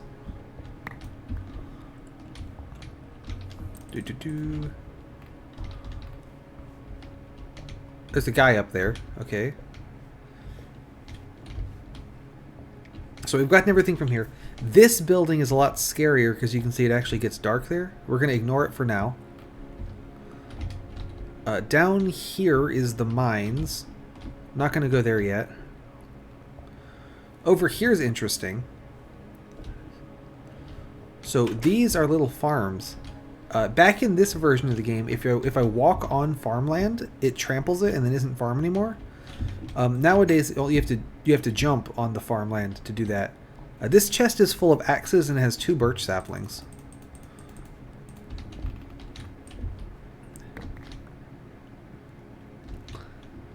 So golden tools dig really fast, but wear out really fast as well. So This is meant to be a little like tree farm kind of area. It's got this glass roof over it so that the trees don't grow too tall. It's pretty nice. Like I said, another reason I usually set up here is because all the stuff's already here for you. There's also these cactuses. I like cactuses in this version because look how huge they are. Like on the ground. Like if I throw like a wood plank, you know, it's that big, right? But like look at the size of this cactus. Like that thing's enormous. So I think that's pretty cool. That's a good feature of cactus, I would say. It has something to do with like rendering it as an item instead of as a block, or I don't know. I just think it's funny that the cactus is really big. So you can see here that there's a fun nightmare party going on there. I'm gonna avoid that guy for now. Lots of Dr. Jenkins. Ooh, if you look just right.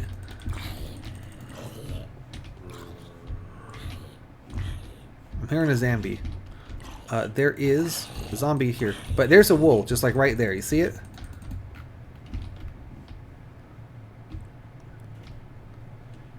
Hang on, is music still playing?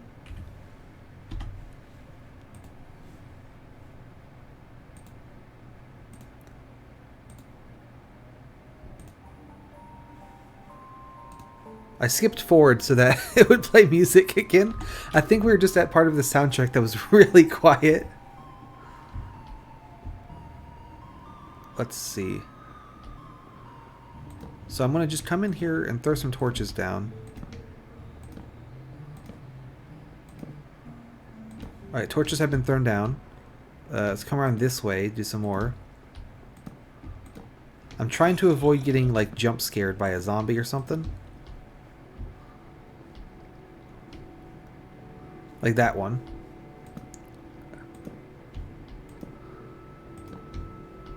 I think we're all set though. There's a creeper. And then we'll get the zombie. This is actually pretty good. There's not too many guys. So we can pop in here. Dig that.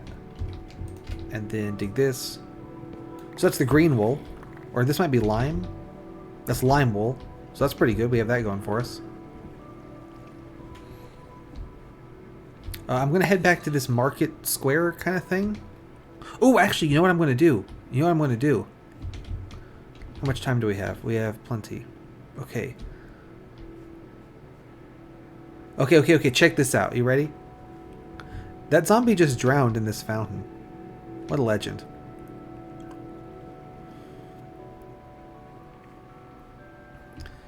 I'm going to take a shortcut here. Yeah, he's probably fine.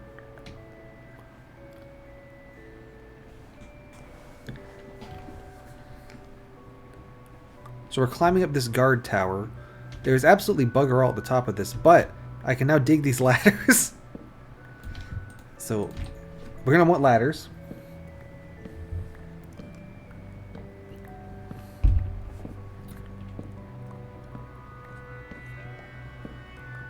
This is some advanced ladder tech I'm about to pull. Hope you're ready for it. And then I'm going to climb this thing to get more ladders. I just hope we have time for it. We're against the clock here on this completely arbitrary challenge. We should have time. Alright, so now we have ladders. But, you may ask, you know, what do I need so much speed for? After all, I build up speed for 12 hours.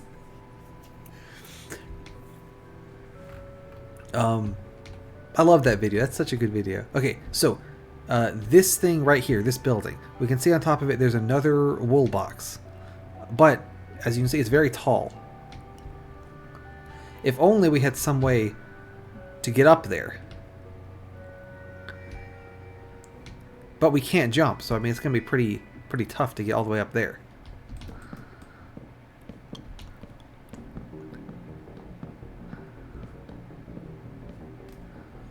Alright, so here we are at the top of the building.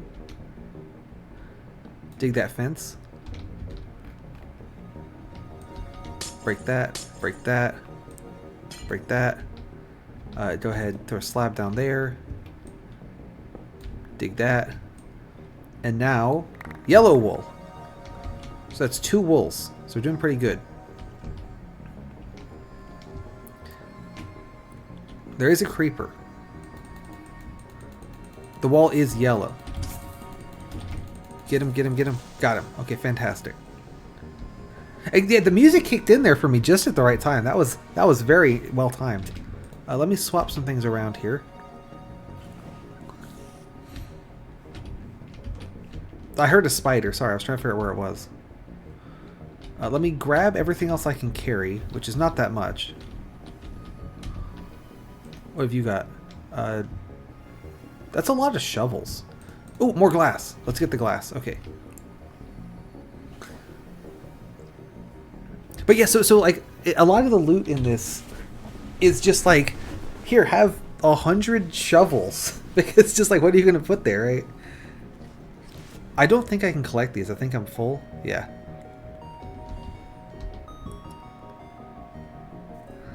So what I want to do next is go back to my giant box. We'll put all this stuff back. Then we're going to trek back over to the Victory Monument, put the 2 new wools on there, and then head to the old base and collect any supplies from there that we want to bring to the new base. That's kind of the plan. And I still need to plant those damn trees. I have not done that yet. Maybe we do that first. Maybe we plant the trees. Because there's still daylight today, so we have time.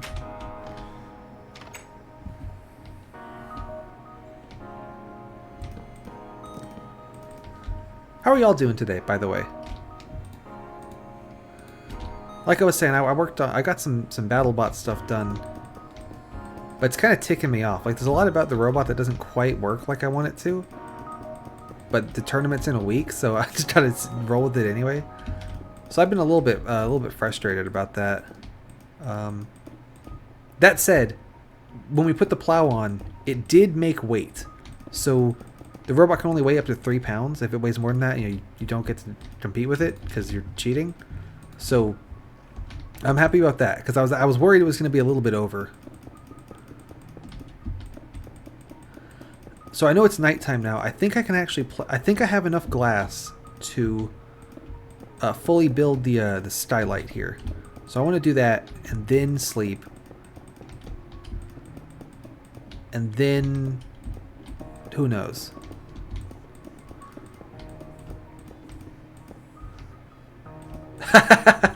Fair enough. I've had those kind of days where with just the brain fry kind of days. I don't think I could do like classes anymore, honestly. Yeah, Rain World is a game that I certainly could not play. I would just not be able to do it.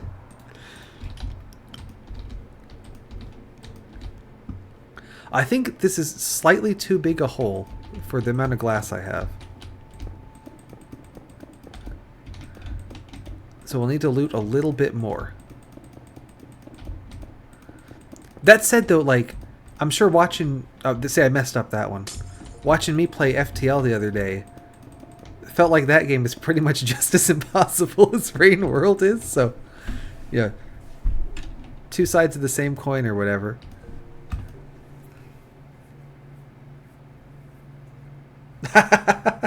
I've been trying to beat FTL on normal difficulty, and boy howdy, it's very... I would not call that normal difficulty. I would call that very hard. But, what can you do? Let's put the axes in this chest, just to get them in a different place. And then... okay, so I want to take some blocks. Godspeed on the challenge, though. Would you say that it's an impossible game challenge daily, do you think? Because it sounds pretty impossible, and it's in a game. I don't know if you do it daily.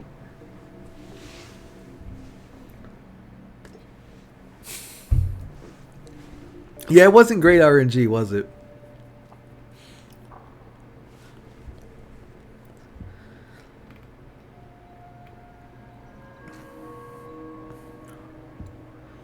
I think you can do it. Just keep having impossible game challenges dailies or whatever the fuck it is that I always say, and you'll get there. Or if it starts pissing you off, you know, you can always not do it as well. That's something I've been having to tell myself lately is like, if I'm doing something and it's like meant to be for fun, but it's just like kind of pissing me off, it's like maybe this thing isn't actually fun and I should stop doing it. Or do it in a different way that is fun. You know what I mean? So I'm keeping my eyes out. There's something in particular I'm looking for. I think it's there. That little like underhang under that, like this little underhang. But it might be over in one of those islands. We've missed something, is what I'm saying. I'm not going to say what. That's spoilers. But you know, we've missed something.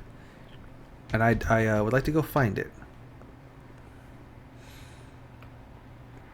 But first, need to place the wool. So we have lime wool. That's going to go here. And yellow goes there. Okay, perfect. So yellow and lime, and then light blue, and then yellow. Okay. And the reason I'm checking the color count... Oh. I'm sorry you didn't get past both. Yeah, that's... I really enjoy doing game challenges to, like, spice up a game, right? But if it's like, hang on, actually, this isn't, like, a fun challenge, just because this just kind of blows, then, you know, it's, let me get this.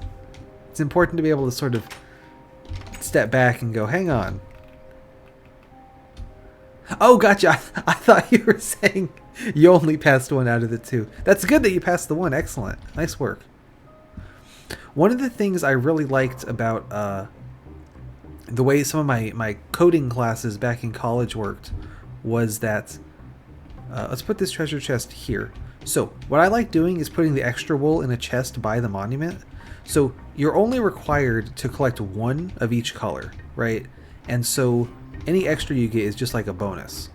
And actually getting... What I've been doing where I just mine the chest and get all of it all at the same time is kind of a really bad strategy. Because if I was to like fall off the world and just die in the void, I would drop all of the wool in the void and then it would be gone forever. And I could never... I would have to restart the map. I couldn't beat it. Yes, we're trying to build the Pride flag, so you know we're doing this in Pride Month. What do you think of the impossible gay game challenges daily thing at the bottom? I think that looks great. I really like how that turned out. So the way that I've been doing it, where it's good, right? Where I just dig everything. I just take the whole wool box all at once is like a really bad plan, because that could backfire so easily. But it's convenient. I'm glad you like it. What I like to do is have a chest like by the monument and have, you know, the one wool on the monument and then the chest full of the rest of the wool like next to it. You know, to show that I did get all of them. Of course, I don't have enough white wool in the chest because I used some of it to make a bed, but you know that's fine. We take that. I can make new white wool anyway by using string from spiders. You're not allowed to make wool from spiders and then like put it on the monument as if it was the right kind. Like you have to find them. But you are allowed to make wool and you can use it for like beds and stuff. So I don't know where I'm going with this. I'm digging coal. Coal is good because we can cook things with it and we can also make torches. And torches are good because they keep enemies from spawning. Where is this thing? Hang on, I'm gonna cheat. Okay, I didn't say anything. So the cheating did not help at all. Very good. I think it's that mushroom cave. I think down there is important.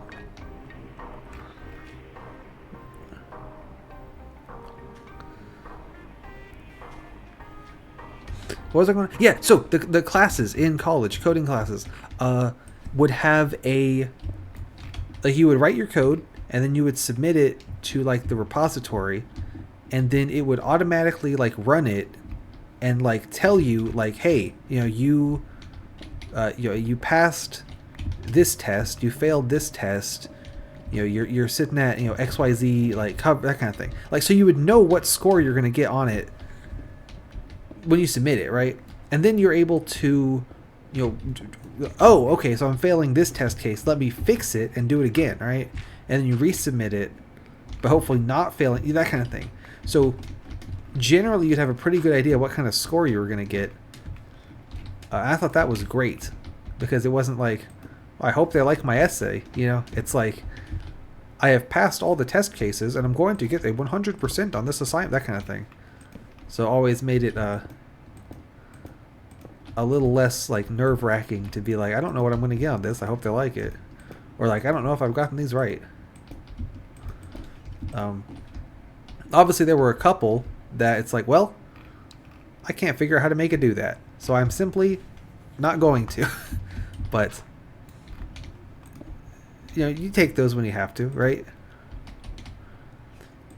I had one that was... The FTL soundtrack's too quiet.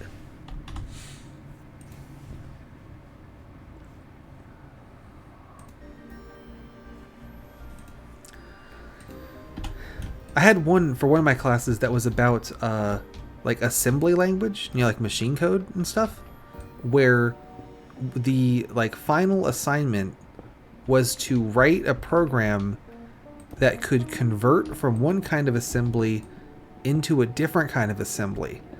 And the problem was we were going from one that used 16 registers, which is like memory locations that you can use, to one that only had 8 registers.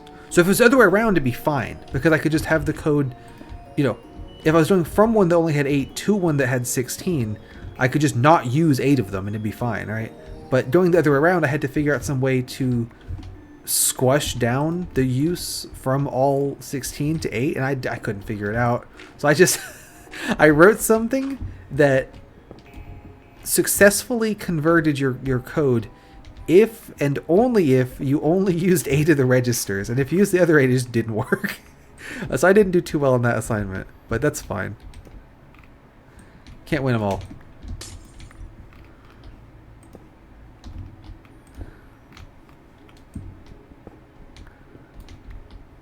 Go ahead and block that off so I don't die. This doesn't feel like where I'm meant to be. I know what I'm looking for, but I don't quite recall where it is or how to get there. Light this up. FTL has a really good soundtrack. It's one of those soundtracks that's like kind of atmospheric. One thing that's really cool about it is every like different sort of sector in the game, like NG space, Mantis space, has a different sort of song associated with it, right?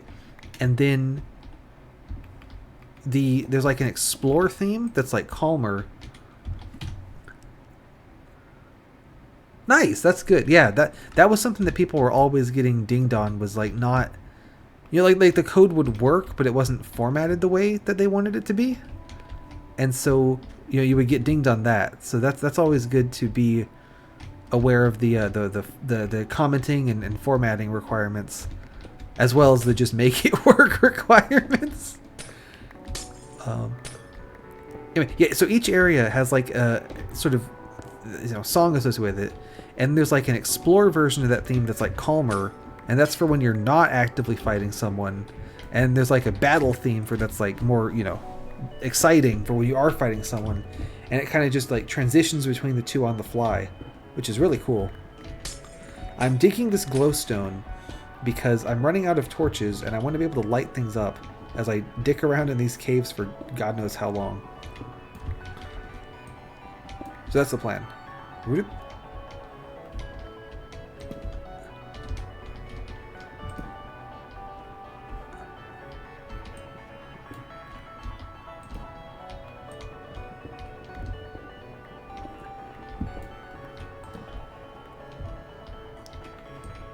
So I saw that cobblestone over there and got excited, and I remember that I placed that cobblestone.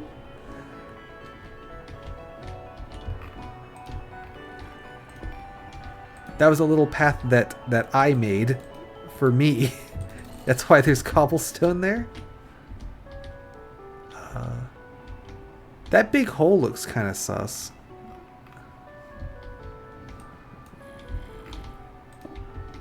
Why is there a zombie noises?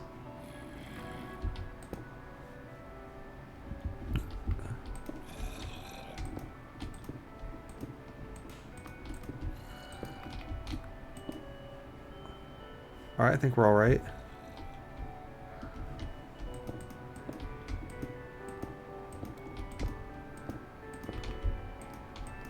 Up-a-doo. There we go.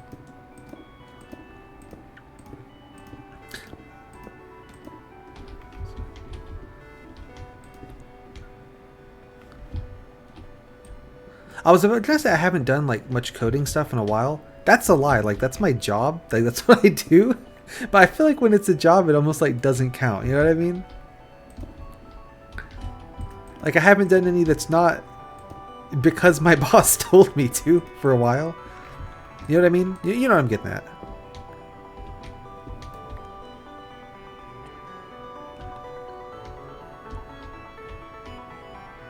This is a little escape route that I made to get to intersection 1.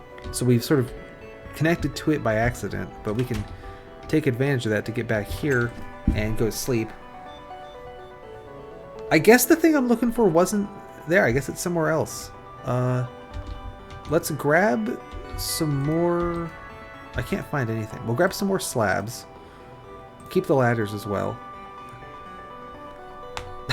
Yeah, exactly. Like, you get a lot of, I don't know, I feel like especially with programming kind of stuff, it's like, oh, what kind of programming do you do, like, in your free time? I'm like, none. I'm doing this because you're paying me to do it. That's it, right? I don't just, like, do it for fun. Every so often I'll get, like, a inkling to do, you know, this or that or whatever, but not very often. Not very often at all. Once again, talking about friggin' Doug, but I really like how he uses coding kind of stuff in his streams, where like, you know, he's like, okay, I've written this program that will, you know, make, you know, this little image bounce up and down while, you know, while I talk or whatever, or like, okay, I've written this kind of program that will randomly select a chat member to get to do, you know, XYZ thing. I think that's pretty cool. And I know he did a stream where he was talking about like explaining some of his code, kind of.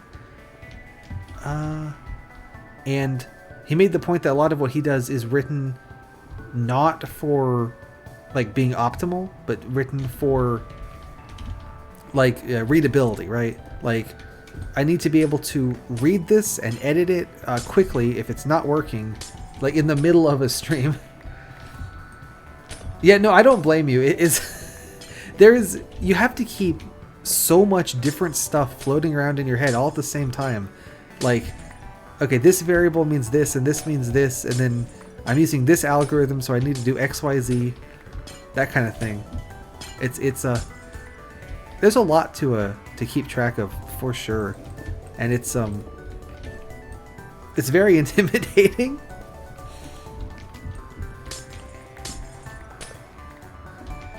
One of my favorite games ever is World of Goo, which is like a physics kind of... Like you build little like towers and things out of goo and stuff. But the guys who made World of Goo have made other games. They're just not Goo related. And two of the other games they made are one called Human Resource Machine and one called 7 Billion Humans. And those are both puzzle programming games where they are... I know, right? What are they thinking? No goo? Big mistake. I think World of Goo is better.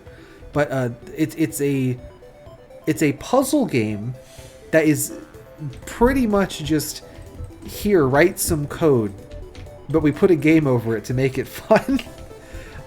So the first one, Human Resource Machine, is basically like very gamified machine language programming. Like you get your instructions, like you have add, subtract, that kind of thing. And then you have your little guy go around doing them. And then the sequel, 7 Billion Humans, is about like multi-threaded programming. So you have your little guy going around doing stuff, but you have a whole bunch of them all at the same time, all doing stuff. So I liked the first one more because single-threaded programming is hard enough. Multi-threaded, where they have to like interact with each other and do shit, is like impossible. So, but I thought as far as it goes, like for a gamified version of programming, they did a pretty good job. But the whole time I played it, it was a bit like, you know, this is what I'm doing at my job. Why am I doing it for fun also? You know what I mean? All that said, I mean, I did I didn't 100% the game because there are, each level has a certain like there's a couple of goals. There is a speed goal where you try to, honestly, that's fair. Yeah. Like that house flipper is real big. I think in some ways Minecraft is a game about cleaning things because I have to go clean my inventory every so often. What was I on about? Yeah, so you've got a couple goals for each level. There's one that's like do it in as few lines of code as possible, and then you've got one that's like do it as running as few lines of code as possible, which is different from writing as few lines of code as possible. So like for example, if I wanted to do something like in a loop, right? So like if I wanted to pick up this box and then put it down over there and then do that like let's say 8 times, right? The shortest power wash simulator, I've seen that around a lot, where it's just you just power wash something. So you like so like for if you wanted a thing, Infinifactory. Yeah, Infinifactory is not quite a programming puzzle game, but it's like really close to one. It's like if a puzzle programming game and Minecraft like crashed into each other, more or less. I think Minecraft's like the blocky stuff was actually inspired. I don't remember it was by Infinifactory or by another one of that guy's games, which is very similar to Infinifactory. I really like Infinifactory. Yeah, so like, okay, lines of code. If I want to tell my guy, go pick up that box over there and then put it over here and then do that 8 times, right?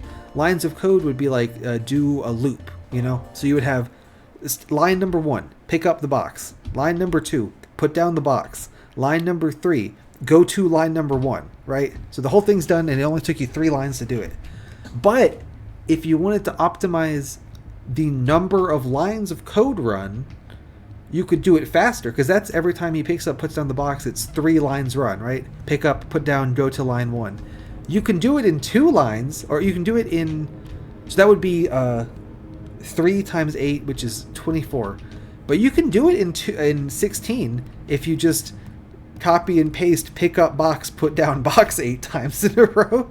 So it's kind of cool. You have to do each challenge like you think about and do them in a different way to optimize this or optimize that or whatever. Where the hell am I going? But that said, some of the ones towards the end of the game got like it's like, okay, you're making me do actual genuine programming at this point. I don't know how to do this anymore. I swear to God, I'm looking for something. I'm stupid and don't know where it is.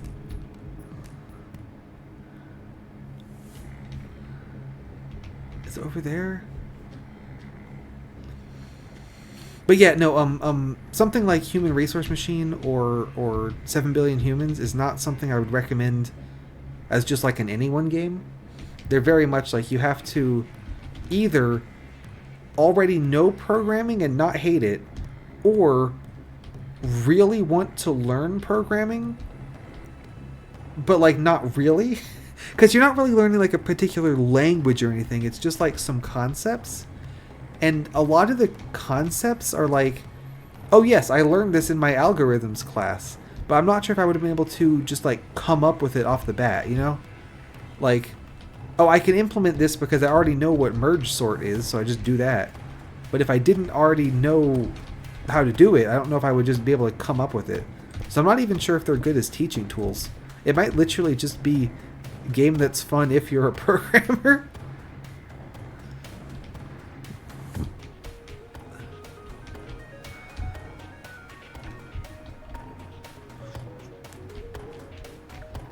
How about in here?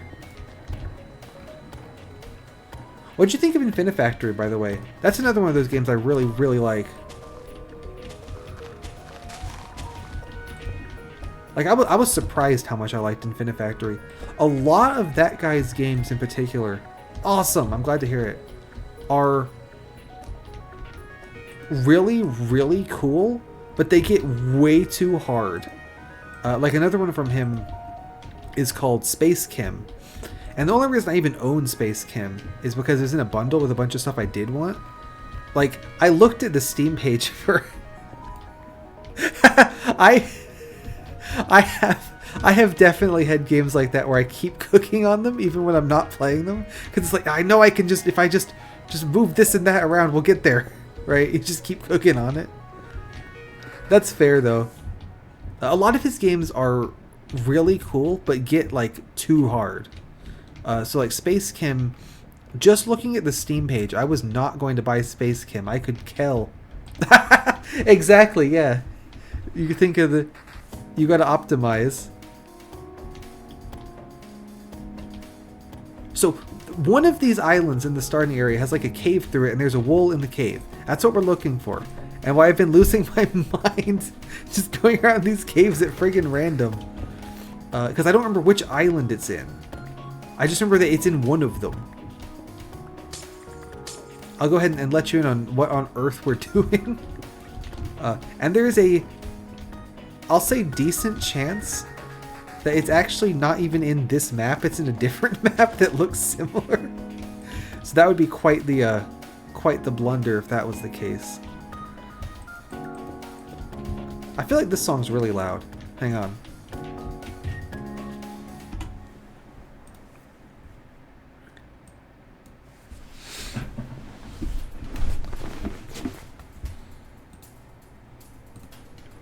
What was that on about?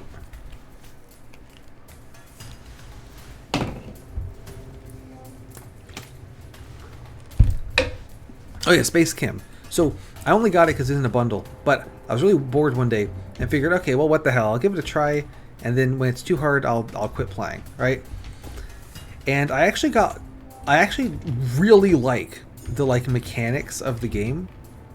It is chemistry themed, but there is no actual chemistry involved. Rather, you're doing like molecular bonding, like you're at a molecular, like an atomic level. You have these little like machine thingies that can like pick up and move individual atoms of an element, and you just like shuffle them around and bond them together in different ways. So it's not actually chemistry like at all, but it's sort of chemistry themed, and I thought it was a lot of fun, but it gets really hard. And in particular, what gets hard about it is there's like boss fight levels in this weird chemistry game where you have to like make certain chemicals really fast and then like shoot them at the boss and stuff, and it's like I did not sign up for this. I just wanted to make the funny chemicals. I didn't want to... Why is there time pressure now? So I got to one of these levels where I was like on in like a space base, and like meteors were hitting the space base, and I had to like build rocket fuel to put in rockets to shoot down the meteors. And it's like, I'm not doing this. This is way too much work. But I got farther in it than I thought I was going to.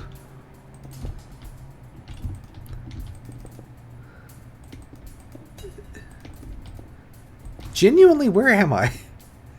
I keep coming back to the same cave. How far did you get through Infinifactory, by the way? Like, did you finish it, or did you have to stop before?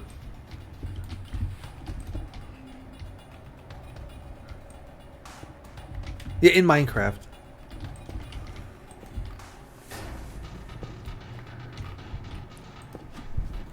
Oh, fair enough. Yeah, no worries.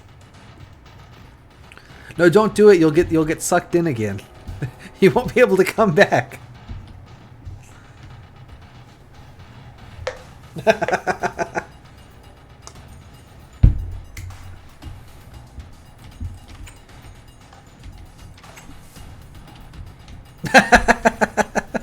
Fair enough. I will say for Infinifactory, towards the end of the game, I felt like some of the puzzles got a little bit like too big for their own good, if that makes sense. Like the pieces I had to assemble were like just a couple too many steps, you know? That kind of thing.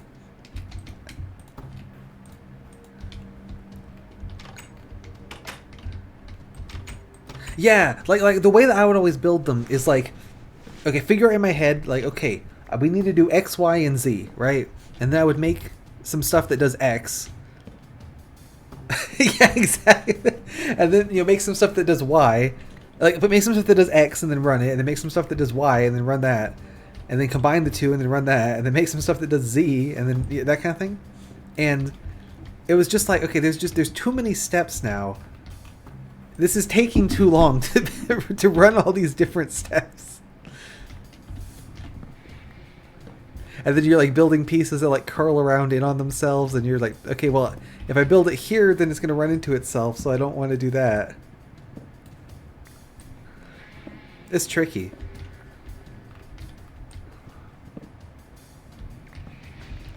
If you play it on stream, I could backseat solve every puzzle for you. How's that sound? That sounds like fun, right? Nice!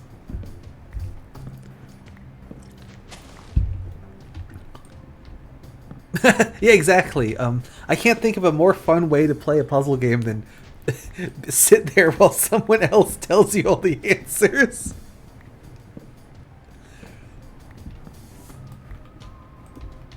Like, you know, Portal obviously is a pretty good game, but I think what would be better is if Portal just came with just someone just sitting there telling you how to solve every puzzle. I think that'd really improve it.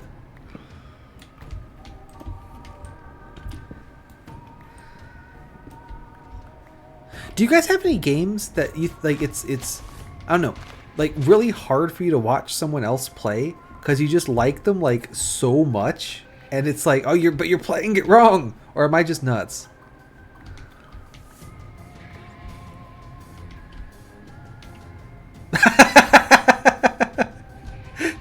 Yeah, item sorting is a pretty common way to sneak some kind of programming into a game that otherwise definitely shouldn't have programming in it. So I had to knock down those trees so I can make more pickaxes. That was the goal there. And then we will make 2 torches, or a bunch. There, torch time. There we go. Logs, cobblestone. Let me replant the saplings. I don't like to watch people play Undertale because I like Undertale too much, and I don't know. It's like too personal. I don't want to see someone else. What if they don't like it as much as I do, right? You would think that I would not like watching people play Portal because it's like, well, I already know all the answers. You're doing the puzzle wrong. What's wrong with you? But Portal is just so funny that it's just fun to hear all the dialogue again anyway.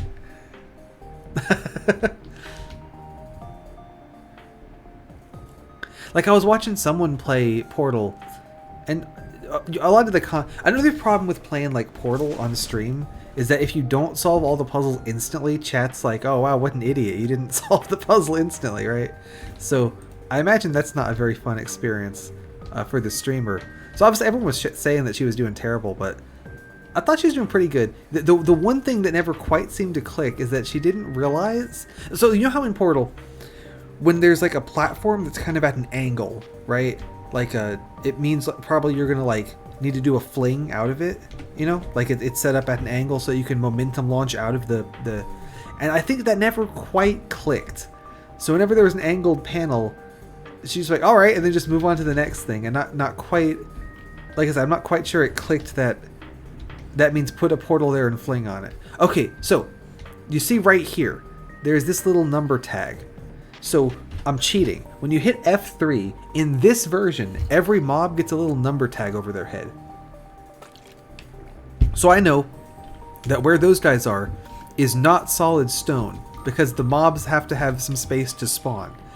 So we are going to dig this way and see if this is the thing I've been looking for the last like half an hour.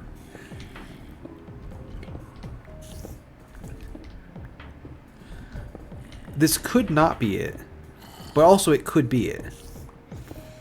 So like, you know, is it like, okay, see, so we found mossy cobblestone. That is a sign that probably something interesting is here. So let's investigate.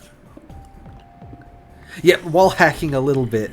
I didn't want to have to bust out the cheats, but we are busting out the cheats. Okay, here we go. So there's a number of Dr. Jenkins in here, but you can see those bricks, so you know what we've just found.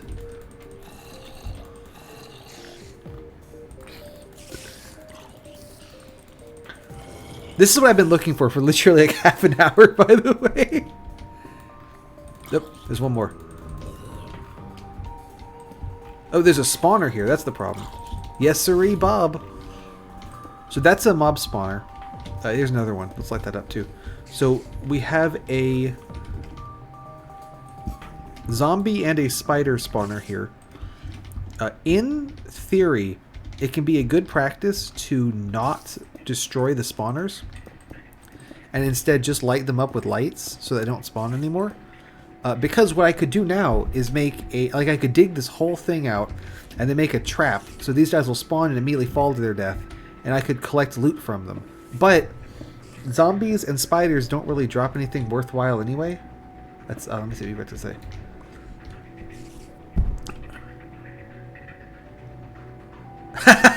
Yeah, no, it's really easy to do, because it's like, oh, why are you doing that? You're gonna get this later, right? Like, don't waste your time now. And then it's like, oh, well, but they didn't know that, right? I've definitely done that to my brother a couple times by accident, where he's playing some game I've already played, and I'm like, oh, if you do X, Y, Z, that'll be that'll set you up well for later. And he's like, oh, all right. But then the problem is, like, he didn't get to figure out to do X, Y, Z. I just told him to do X, Y, Z. So it's like not as fun, right? So it's really tricky to do.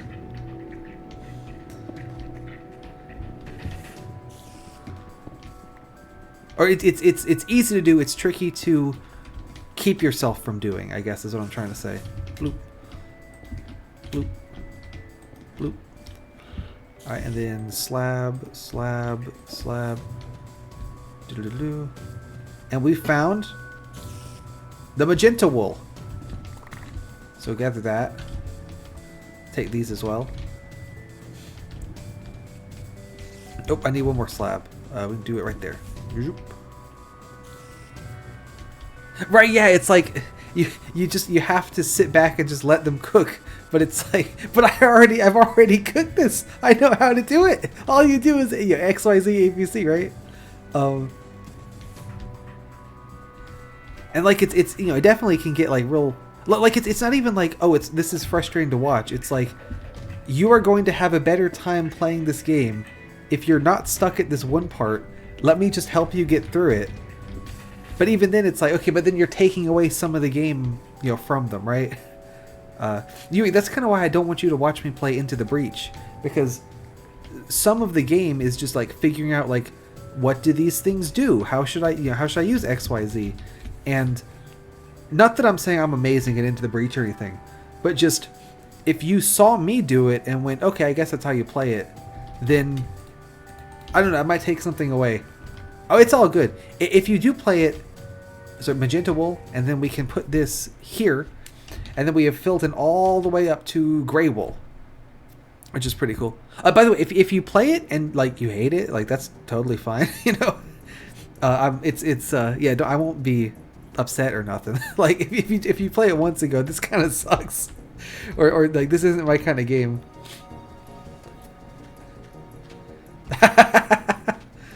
The Techful Stealer. But and then also sometimes I will try not to give things away about the game, and then after like half an hour or an hour or whatever being stuck at one part, it's just kind of like, if you had told me how to do that an hour ago, I would have saved an hour, right? So it's real tricky when it's something that you really know a lot about. I do think it'd be super funny to, because Ultra Kill, you said, is a game that you get a lot of backseaters on. Ultra Kill is not a game I have any interest in playing, like, at all. It is so just not something I would play. But I love causing problems on purpose. So give me this torch back. What I would like to do, I'm not going to do this. This is too much effort. But I think it would be super funny, is like set up like an Ultra Kill stream and try to get a bunch of people backseating me and just play it just so badly and just ignore all the advice and like I'll make a point to like read it, right? Like, oh, I should be using the shotgun, all right, and then just not do it. And just, the thing is, I wouldn't even be pretending. I am atrocious at any game that requires like proper reaction time. I am not good at. So I wouldn't be pretending I'm not. I would genuinely be doing my best. It would just be people giving me advice that I can't possibly implement because I do not have the technical abilities to implement it, right? Like, imagine that you're like doing a coloring book, right? And then someone's like, "Oh, you need to use, you know, you should really be using like this brand of watercolor paints, you know, you shouldn't be using this, like, I'm doing a coloring book with crayons." That kind of thing. I'm not going to do that because I don't know, that intentionally getting people on the stream just to make them annoyed with me playing badly is a little bit more like, I don't know, intentionally causing problems than I would like to be. Okay, so let's plant some trees. Like on the YouTube channel, on one video, I got a comment from someone who just said in all caps, "What a waste of a video." And I thought that was extremely funny because he's absolutely right. It's absolutely a waste of a video because all I do is say, "Yo, you can't pick that Pokemon to start in Pokemon Ruby. It's impossible." And they're all the same video. Right. I think this was on Sandslash. So I was real tempted to so I gave him the little heart and the little like and stuff like I always do. I was real tempted to respond to him and be like, "Sorry you didn't like today's video. Maybe you'll like tomorrow's more." But I didn't do that because I thought that was too, like, specifically trying to get this one person mad at me. You know what I mean? I like the joke where just in general you see the video and it's dumb as hell. But yeah, I don't know. I think maybe I should have committed to it. Like, sorry you didn't like the video. But I don't know. That felt a little bit moving from it's stupid that these videos exist to me bothering this one particular person. So I didn't do that. I also, how the hell did he find the Sandslash one? Like, what? Why, was he looking for Sandslash videos? Because that's number like 50 or something. Why did and like he could have seen in like the channel that there's like 100 other ones. And I don't know. I don't know the story there. But like I said, I just felt that was a little bit too right, like maybe he's just the biggest Sandslash fan in the world and specifically looked up Sandslash. Why did I come here? I was looking for glass. That's true. I do like tag my YouTube videos with like game challenges and stuff. So it could be that it got recommended him just because it was a game challenge. Ooh, glowstone. I definitely, like, if I wasn't the person doing impossible game challenges daily and I stumbled onto impossible game challenges daily and then they had gotten that comment and did respond to it like that, I would absolutely not like begrudge them for it, right? Like, I mean, that is a very funny response to a comment that is, "What a waste of a video," is, "Hope you like tomorrow's better," knowing damn well that tomorrow's is going to be the same fucking video. That's really funny. But I don't know. It felt a little too, I didn't want to do it. You know what I mean? sometimes you just are like, I don't know about that one. Like, would it be funny? Yes, but yeah, that kind of thing.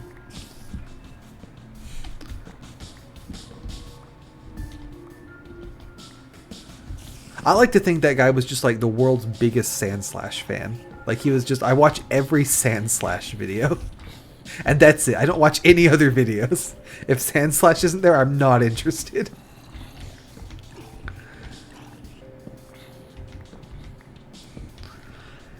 I'm digging up this floor, by the way, because it's made of logs. So each of these logs gives me 4 planks, so it's actually kind of worth it.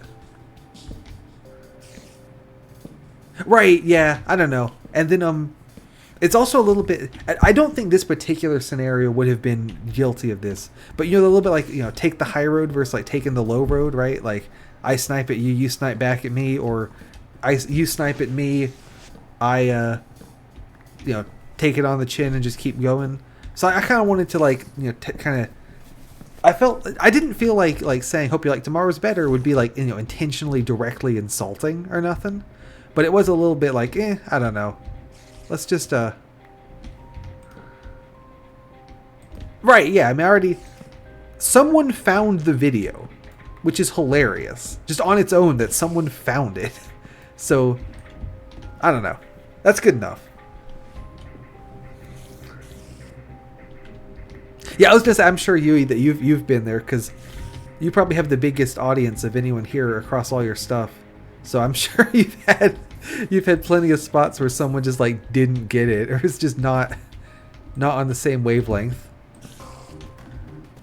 and would have been really easy to just troll it. Oh, there's a spider. There's a spider. Die. That spider jump scared me. Holy shit. Your audience is 10 people. Mine is 4, and one of them is me watching on my laptop to make sure the stream is still live.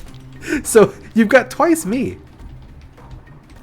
I meant more for the comic though. Like you've got like a lot of people in the ooh, diamond pickaxe. In the Discord server at least, so at some point you had a lot of people reading it, right? This chest is full of eggs. How many eggs can I take? I can take all the eggs. Do these stack? They do stack. Alright, egg me up, fam. Oh, creeper. Okay. That guy is shooting me a lot. I've escaped into a house that I know does not have another door. Let's make one. Problem solved. Up there he is again. Oh, you know what else is in this town? We have time to go see it because it's still daytime. Is the art gallery. Oh, you're gonna love this.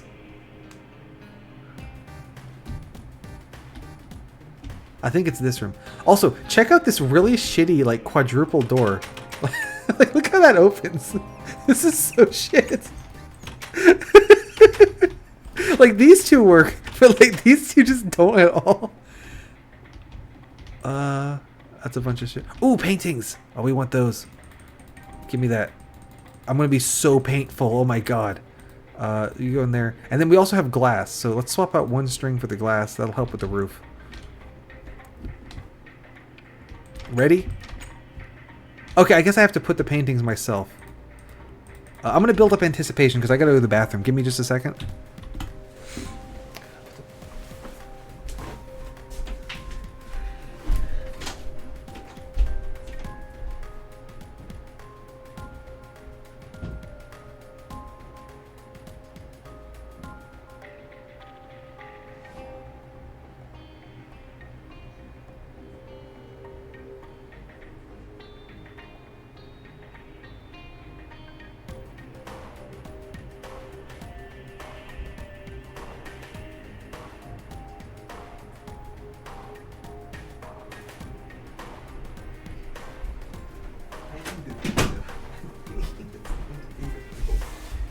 It's just not.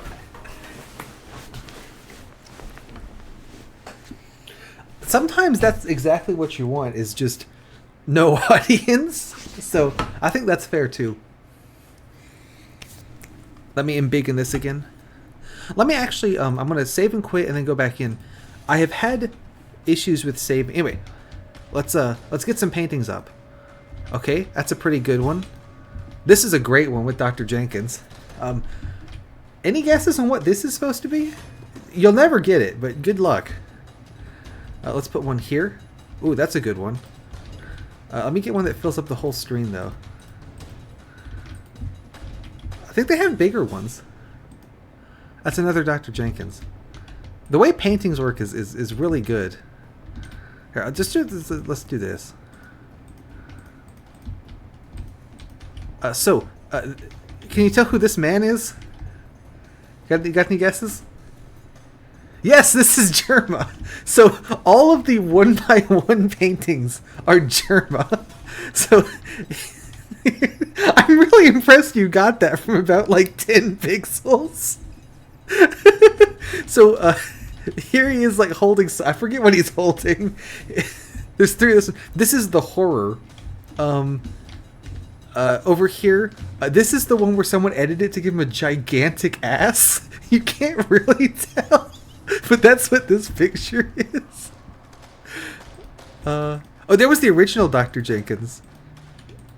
All the this Waluigi, all the 2x2 ones are Dr. Robotnik related, so that's pretty good. This is the greedy grinner.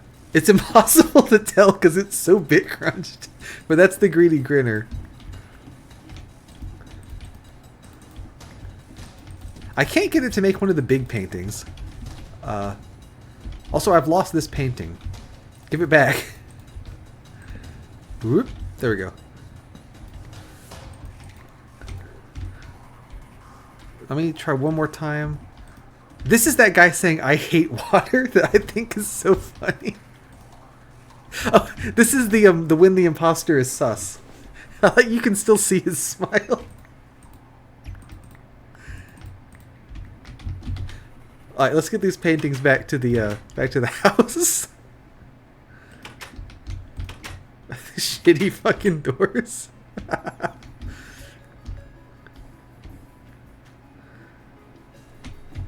So all the 2x2 paintings are Dr. Robotnik related. All the 1x1 paintings are extremely scrunched pictures of Germa, which I think is great. Alright, we're going to take a little bit of a shortcut here because that's way too dark over there. It is. I spent a little bit too long looking at Germa, so we're kind of on the clock to make it back to the house, but we'll be alright. This is why it's always good to have extra slabs and stuff. Basically, the no jumping challenge. I'm surprised we didn't get that one. Basically, the no jumping challenge more or less just amounts to you have 1 or 2 inventory slots less than usual because you have to have slabs in one of the slots. So it's not really that big of a deal. The very start of the map, not being able to jump was a big deal. I don't know, I think Yui was there. Paulo, you might have been there, but we had to like make our way to that tree using all the fences and stuff. But after that, I mean, it was not an issue at all.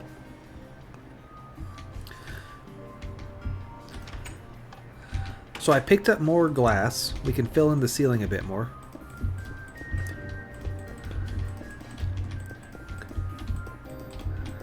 That's still not quite enough, but we're getting there. Let me put this stuff away. Let's have a chest just for eggs. Maybe this one. Yeah, I think someone was there. I can't remember who. Which is kind of bad. A bad friend. We'll put more junk in this chest. Oh, no, I want those. Wood. Make more slabs. Yeah, I knew someone was there. I need to organize all those because that's a bit of a mess. But we'll get to that when we get to it. I was thinking you two were both there. Oh no, the bed's occupied. So I still need more sand to finish the skylight here. Oh, hang on. Also, we should make more tools because I'm running out. So, Cobblestone. Ooh, sorry.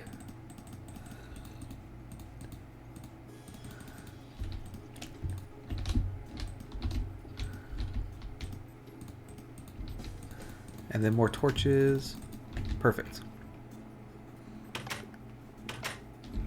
Yeah, that was the skeleton, but so creepers and spiders don't burn in the daylight, but skeletons do, and skeletons and zombies do, as you know. What was I doing? There's more stuff to get in Ghost Town, but there's always more stuff to get in Ghost Town because there's just so much stuff.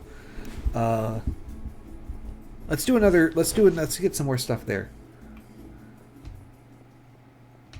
A creeper is a miserable little pile of secrets, but enough talk. Have at you. I hope that helps.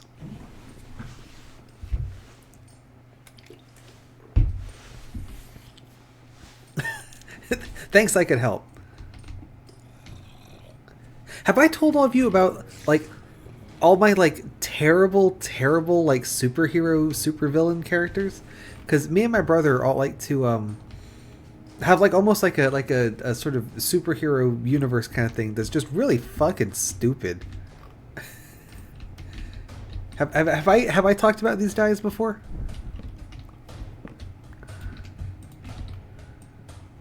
Does this damage the sword to do this? It does, okay. I was thinking about them today. There's one joke I really like. So it's a whole like okay, so the crux of the universe is the characters Captain Obvious and Commander Sarcasm. So imagine that this is like a children's cartoon TV show, and the main character is Commander Sarcasm, whose superpower is that everything he says has to be sarcastic. And his archenemy is Captain Obvious, which you can guess what he does. But it's a one-sided kind of rivalry. So, like, Captain Obvious does not know that Commander Sarcasm does not like him. Anyway, so it's like and then the joke of the children's cartoon show is that these two guys are like the main characters. There are actual superheroes and supervillains in this universe. They're just like not the main characters. They're like the actual superhero battles and shit are just off in the background. And you have to just deal with these two idiots who effectively don't have superpowers at all. Oh, there's a lot going on there. Which I think is great. I think that's super funny. The intro theme song, which I will not sing for you, but I do have the lyrics memorized, explains the lore, which is that Commander Sarcasm's alternate identity is Carl Snyder. Oh, I died. Okay. Rip. So, I think that's the first death. No, that's not the first death because we used some death warping tech to clear the Grand Armada. Anyway, so Carl Snyder moved into an apartment, and then Captain Obvious was in the same apartment building, and Carl thought he was really annoying because he always said obvious things. So Carl invented a superpower machine and used it on himself to get superpowers, and he got the superpower to always say things sarcastically, which is like the word. It's not even a superpower. I don't know. Anyway, so that's kind of like I feel like the fact that he built a superpower machine is more interesting than the fact that he says things sarcastically. Yeah, right. Like it's not even good. It's not even helpful.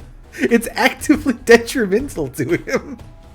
So immediately, like I said, like in any kind of sensible thing, the fact that he built a superpower machine would be the main aspect of the character, but that's just kind of like a side thing. You know what I mean? So you have these two idiots. There's all my stuff. And there's all these other characters as well that have more interesting powers and stuff. Like, have actual superpowers. But I would say everyone's probably at about the same level of, like, competence, you know? So one of my favorite characters is a character who is... Oh, they blew up my my staircase here. He's sort of like a wise mystic kind of guy who lives on like top of a mountain, and he's like a psychic, right? So he can sort of like see the future. He can like answer questions and stuff. And his name is Galaxy Brian. And Galaxy Brian really hates people sort of using his psychic readings just for just nothing, right? For just stupid stuff. So that's why he made himself so hard to reach, right? That's why he lives on top of a mountain, is so that people won't bother him all the time. But immediately, some enterprising person like sets up like there's like a big staircase up the mountain. Someone's got like a ski lift going that you can buy tickets for. So like it hasn't worked at all. People are still bothering him just all the time, and he really doesn't like it. So one of the episodes is that he finally has had enough and goes from being Galaxy Brian, who is ostensibly a superhero but doesn't really do any superheroing, but he's technically on the side of good, right? So he becomes a supervillain by the name of Brian Damage. And of course no one can figure out who, the new like space themed psychic powers guy who looks just like Galaxy Brian named Brian Damage is. Commander Sarcasm figures it out because he's like the only one in the show with a functioning brain cell, but then no one believes him because he has to be sarcastic all the time, right? So they're trying to figure out who is Brian Damage, and all this stuff. So I like Galaxy Brian. He's great. And there's just a bunch of bullshit in this chest. Oh, we found more glass. That's good. Can I just take all of this? Like look at this. Why is this in here? 56 stone stairs, 5 stone. Like the Thank you. Yeah, we've been working on this. Like I say, working on this. It's just something we just like sort of shoot the shit back and forth about, but for like forever. There's all sorts of other stuff, but so one of the ones that's a more recent addition is, or I guess are the Try Guys, which is a little like I'm not sure if they're superheroes or villains, but they're a little whichever side they're on, they're just about as effective as like Team Rocket is in Pokemon, like the anime, where they just kind of show up and don't do anything and leave. So Try Guy is a superhero and or supervillain who has a robotic arm, kind of like Doc Ock, but only one instead of not like 4. So since he's got one robotic arm and then 2 human arms, he's Try Guy, right, for 3 arms.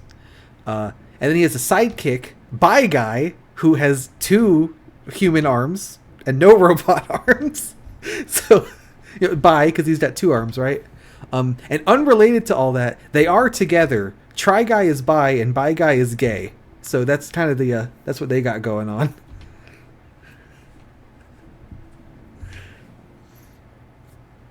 Neither of them think that that's confusing at all. They think the superhero names are really good, and no one can convince them that they're not.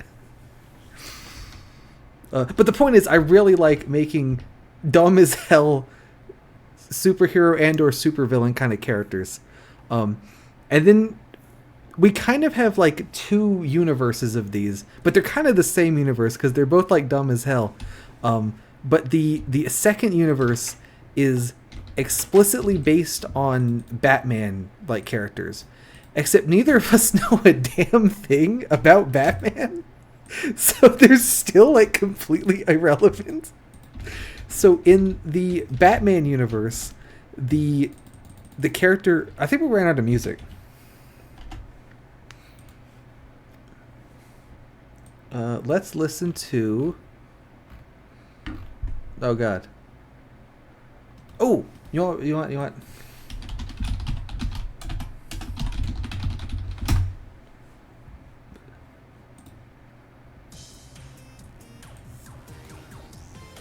There we go. So there's of course a character who is the Riddler, and this character was inspired because we used to like to go on this website that had lots of like shitty riddles for children, and they make fun of how bad they were. So the Riddler character is I can do the Riddler's voice. The Quizmaster! I'm not going to do that voice anymore, but that's what he sounds like. And I feel like he kind of looks like Waluigi. Like really tall, kind of purple outfit. Anyway, so that's the Quizmaster. And he loves doing just really bad riddles. Like, again, the kind of thing that you would find on like riddlesforchildren.com. Don't go to that. That's not a real website. But like, if it was, you know, he would be like the number one visitor. And then we found out that there is a character called Clue Master. Now, neither of us know a single thing about Clue. Oh, okay, we got the Tony Hawk picture. Nice. This picture, I'm interrupting myself. This picture, oh my god. I don't even remember what the fuck this thing is. I think the lore on that is that it was like Proton John did a stream of some Tony Hawk game, and like this was like the victory screen or something. But I don't know what it is. But I needed an image that was really wide and not that tall. So it's this. Let's put some Germas along the bottom as well. There we go. What was I on about? So we decided that we should also have a... That's a good one right here. This is the same one. I already have that one. Any points for guessing what the fuck this is?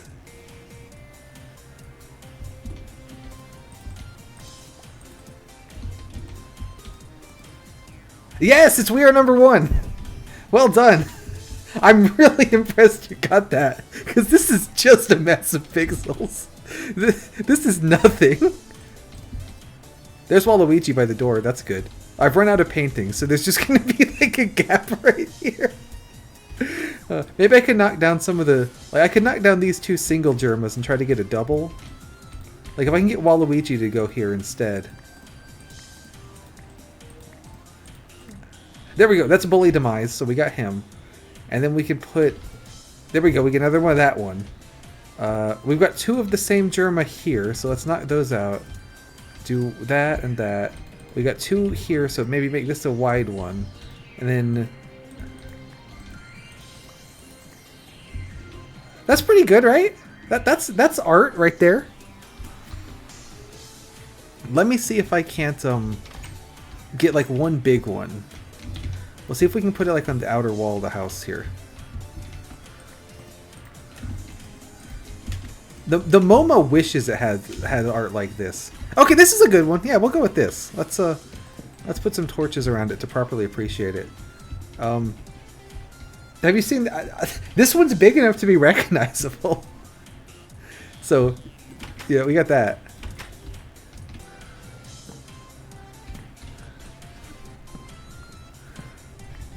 Okay, so this one has a special place in my heart. It is a screenshot from the Gorillaz music video for, I believe it's called The Lost Chord, where this guy fucking shoots a laser and blows up Plastic Beach. And I thought that this screenshot would make for a great meme template, where, you know, you put like this would say like final exams, right?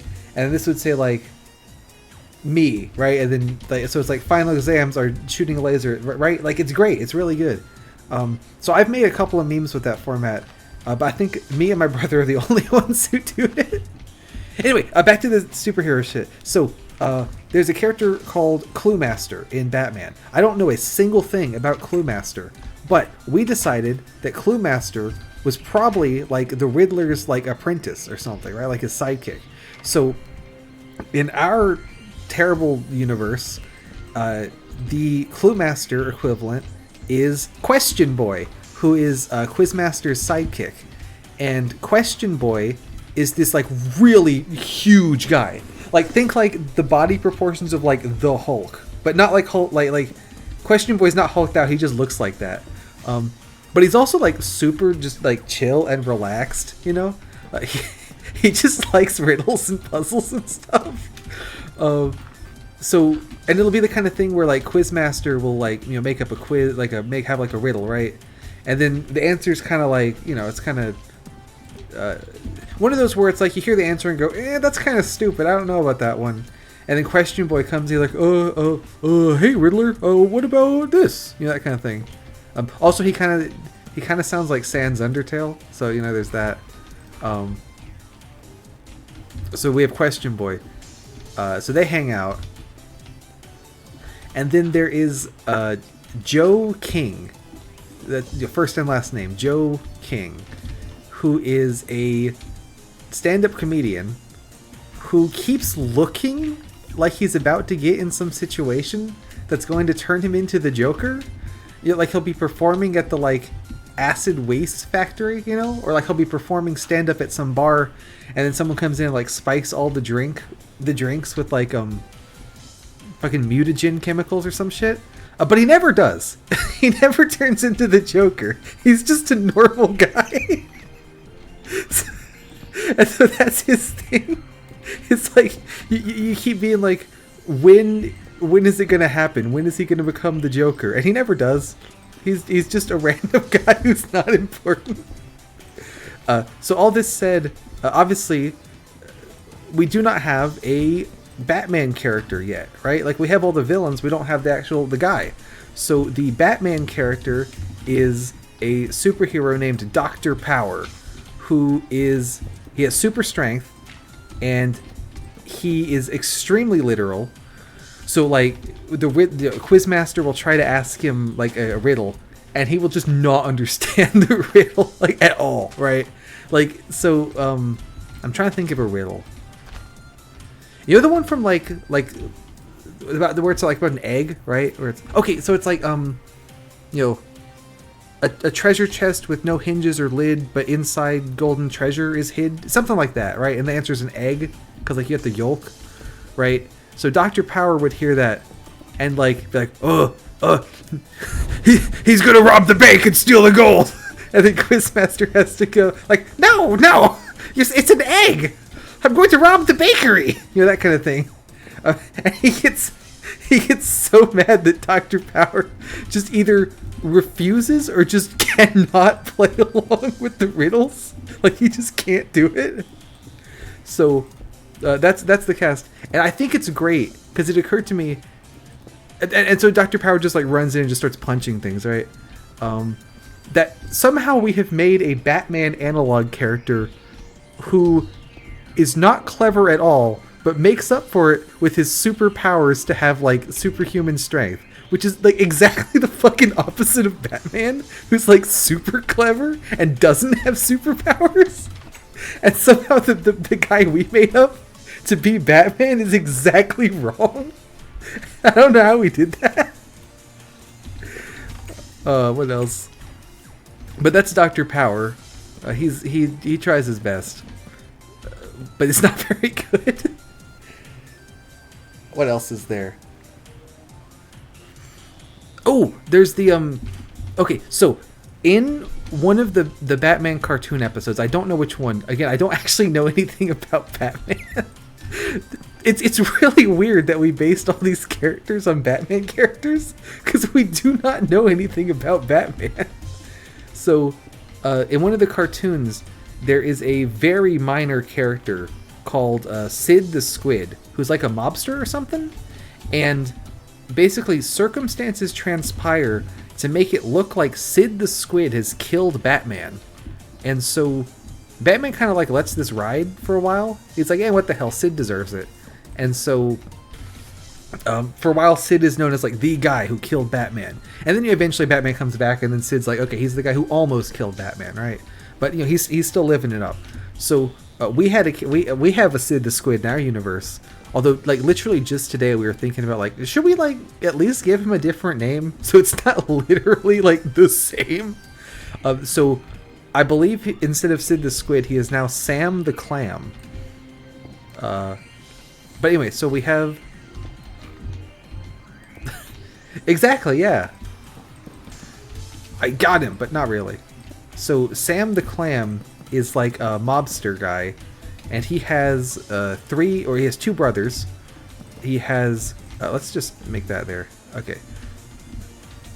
I can put more art on the wall if I get more paintings.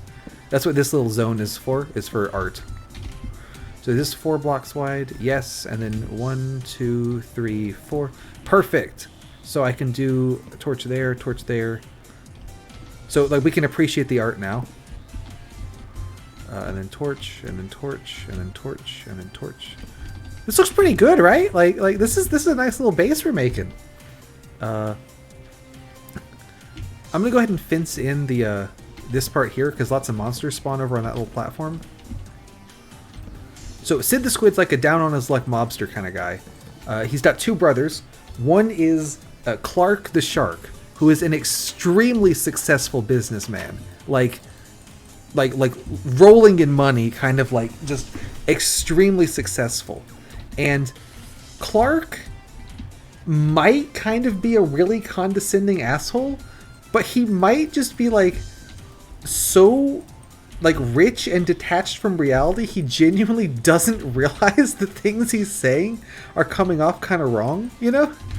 Like he'll do things like he'll be like, I was out today having my 3rd yacht cleaned. I'm sure you've been there, right? And Sid absolutely does not own a yacht. So it's like, okay, so you're making fun of him for not having a yacht, right? But then he's like, I mean, do you want one of them? I don't need them, right? So like he'll just like give out free shit all the time, and like it's like he's not trying to say these things like they're digs, except maybe he is. The idea is that he would be written in such a way that it's super ambiguous whether he's like really an asshole or like just a super nice but kind of just like detached, like detached from reality almost, kind of, you know what I mean? And I really want him right on the line in between those, so you have no idea if he's supposed to be an asshole or not. And then the 3rd brother is Ray the Ray, and he is just like super lazy, like hippie almost. He lives with Clark and is just like more than happy to take any handout that Clark gives him. Sid is too proud to just accept the handouts because he's pretty sure that Clark is making fun of him, but he's not 100% sure. I don't know if any of that makes sense, but that's the kind of dynamic they have. I don't know where none of these guys are like have superpowers or anything. I don't know how they're related to the overall like universe. They're just kind of there.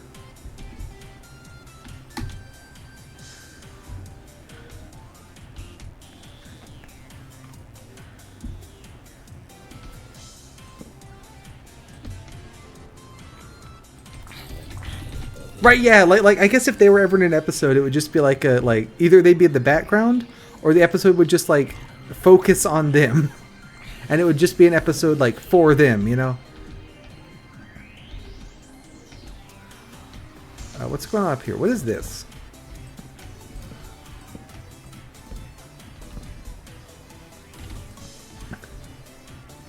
Oh, it's a little tower. Okay, we can climb up it. Anything up here? Not really. I think that covers most of the bases for our terrible superhero characters. I'm trying to think if there's any more Batman ones. Oh, there's Virginia Creeper. Okay, so Poison Ivy is Virginia Creeper. But I know absolutely fucking shit all about Poison Ivy, except that she likes plants.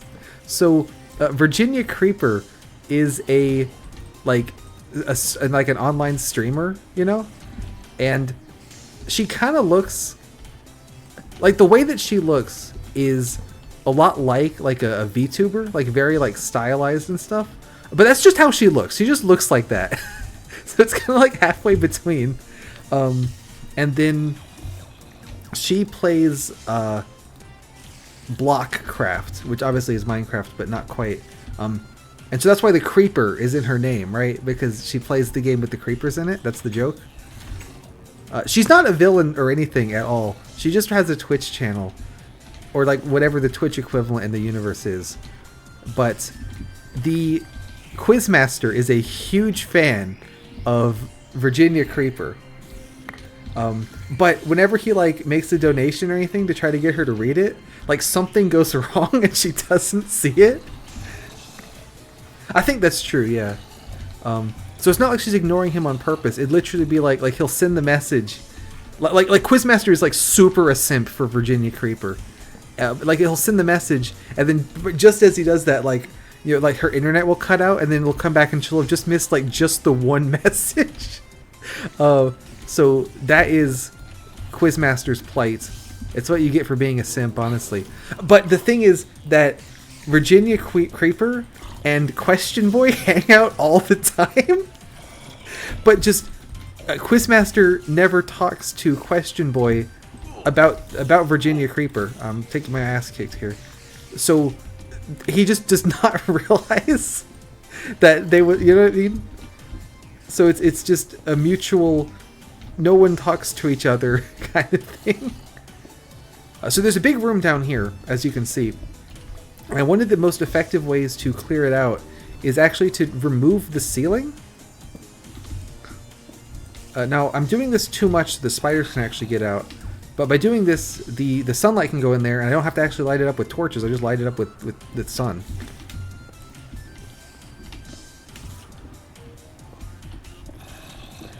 But yeah, like Virginia Creeper is not a supervillain at all, and she's not even really that plant themed. She just like kind of likes plants and like maybe has green hair. I'm not quite sure why Quizmaster is such a fan. Like, I don't think she does like riddles or anything. I think he's just a big fan.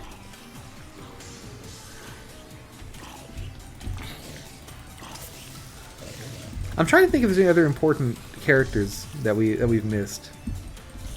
It does fit, yeah. Oh, I might die here. That spider got me pretty good. Okay, no, we're okay. Die, Dr. Jenkins. Is there another one? There's a skeleton.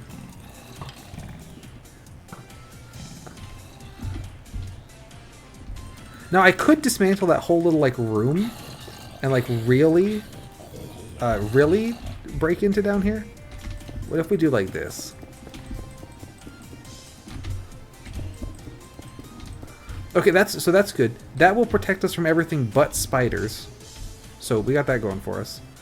I think if we dig right here.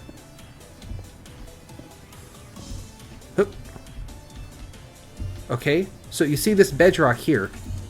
Something interesting about this, which you might not know, is that you might know is that bedrock, I cannot dig through it. It is indestructible.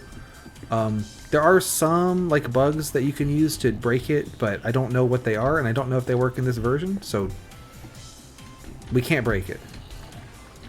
But however, this bedrock is important.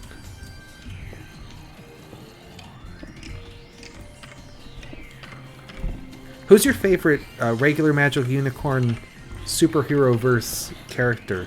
I can either give you some more information on them or just make some up depending on who you pick. So you hear all those zombies burning because I've opened up the sun here. So as you can see in this room, this is like the city. This is like the city vault. So there's iron blocks here. Question Boy's awesome, and there's gold blocks there. So those are both really good. Dr. Power is Batman. He's really funny as well. Yeah, that's exactly that's why we decided he should be like absolutely jacked, is because like, yeah, it's kind of sort of the same joke with like Barnacle Boy being super old, but like a different take on it.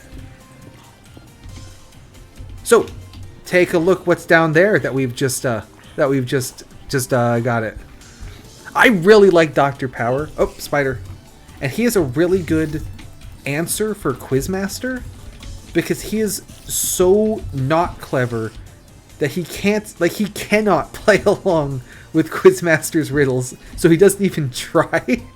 And that is exactly the kind of character that would just infuriate Quizmaster, right? Because Quizmaster really wants people to play along with his riddles. So that's kind of why Quizmaster has taken this guy as his, like, arch rival, you know?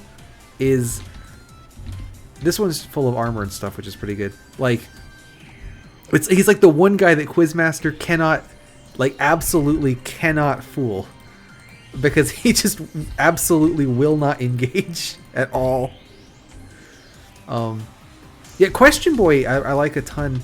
He like he thinks that the riddles and stuff are fun. He's not like I don't think Question Boy commits crimes. I don't think Quizmaster commits like serious crimes. Like I think he more enjoys setting up the puzzle to try to get someone to solve it, and then like the crime is like, oh, I'm going to rob like the bakery, you know, you gotta better stop me, that kind of thing.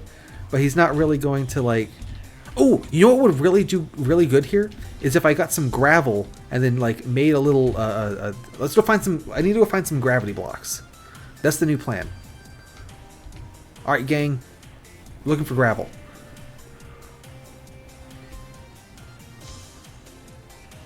So like that's why Dr. Power really gets under Quizmaster's skin so much, is he's like completely immune to the whole riddles thing. Not that they really get anyone stuck for very long, but like Dr. Power especially just absolutely does not engage.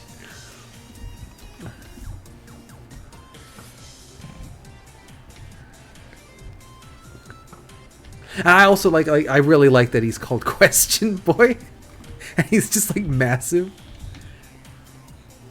So Dr. Power absolutely does have superpowers. He has super strength, which is how he solves literally every problem he encounters. Oh, I shouldn't have dug that chest because I don't have room for everything. Get rid of some gunpowder. Nope, creeper.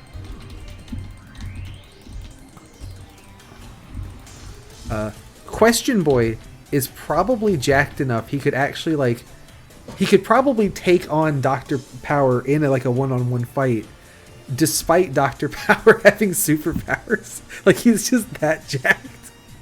But instead he just wants to do riddles and doesn't give a shit. I think that the lore on Quizmaster is he published a book of riddles for children that got really popular. So he has basically like infinite money to do his stupid schemes. They're just really stupid. That's kind of the justification for why he can do stuff like that.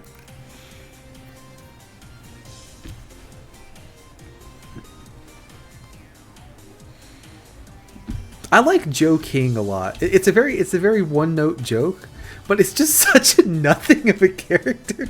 It's like, why is this like a named character? He doesn't do anything.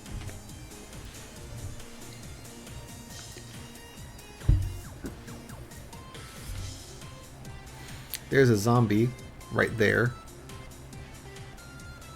Let's ignore him. Right, yeah. I haven't even written down how they look like. Like, I have to nothing with these. They only exist in my head.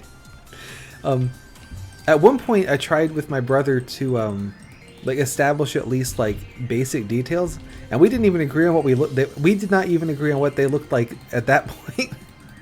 Like it's these guys exist solely in my head and nowhere else. I think I like that look for Dr. Power.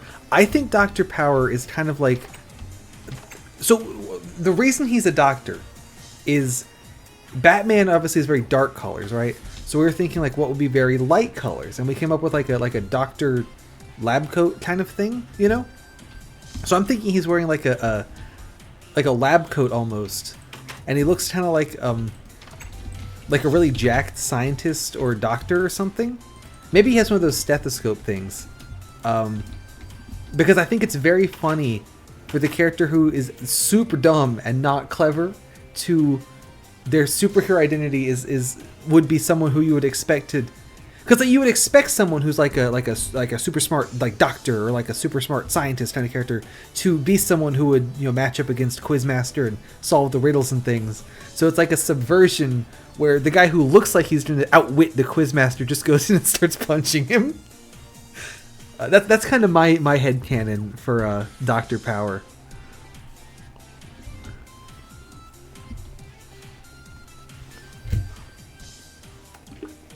Riddler is like green with question marks, so I'm thinking. I think Quizmaster is like really tall, but like skinny, kind of like Waluigi, like I said, and he, yeah, and so like Quizmaster is like super tall, super skinny, and like wears purple, probably purple with like question marks. I will not. Don't worry. And like I said, like Question Boy is like fucking just huge. Like, I don't know, one of those where he's like I want to say he almost has the physique of like Donkey Kong or something. Like he's just massive, but he's just like super relaxed and chill, and you know, not a problem at all. We were looking for gravity blocks. I don't know why I came in here. I know where there are some.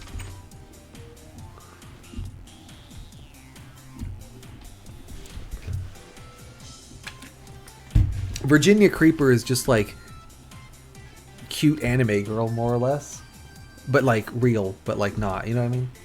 And then okay, no gravity blocks in there. No gravity blocks in there. I'm gonna brave this scary house to see if I can find some gravity blocks.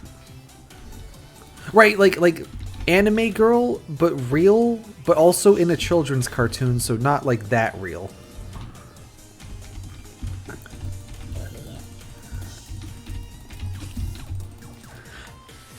I think Try Guy and Bye Guy are like the newest additions to the lore. I think they're fantastic. I really like those two. I heard a spider. Is it in the house with me? Ooh, torches. Take that. We don't need the stairs, but we don't need the glass, but I'll take it anyway. Give me. Ooh, furnaces. I'll take that too. I don't even know if Bye Guy and Try Guy are heroes or villains. I just know that they're like there. Like I don't know if their thing is that they like swoop in like, leave it to us. We, the Try Guys, will save the day, or if they swoop in like, you know, hand over all the money in the vault to us, the Try Guys, or else we'll use our 5 combined arms. Oh, there's a skeleton. Our grand total of 5 arms to pummel you senseless, as long as there's exactly 5 of you. That kind of thing. Or maybe they're like a superhero group that only works against supervillain gangs that consist of exactly 5 people. Because, you know, they have 5 arms to... Yeah, probably. They're not heroes or villains, they're just like, they're neutral. They just like, we just wanted to have a name for our group here, so I guess this is like a little hotel because it says thank you for staying with us. I'm taking the beds.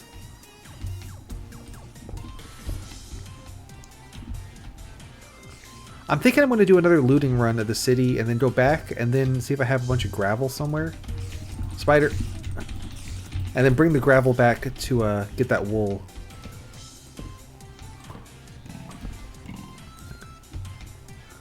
Oh, there's like dirt on the top here. I'll take it.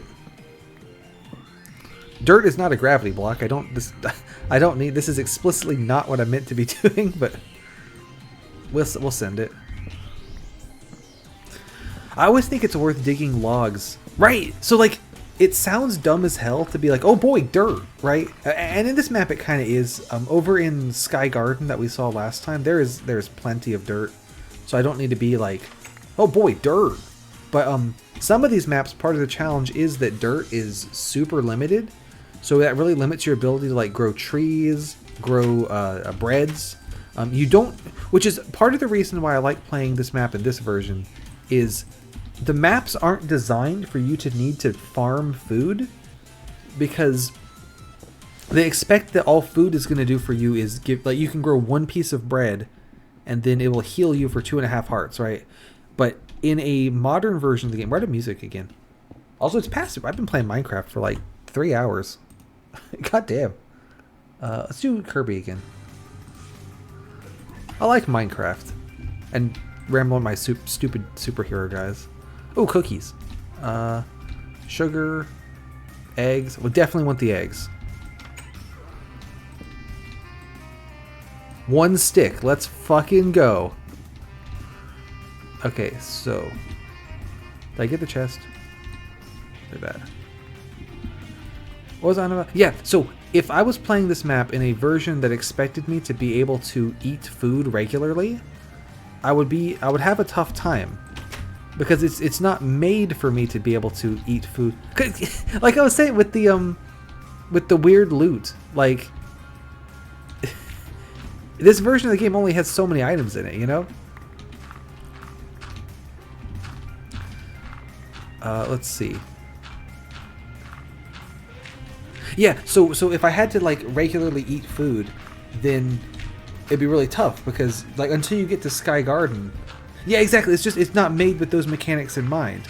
So like, you know, is it unplayable with those mechanics? No, absolutely not. Because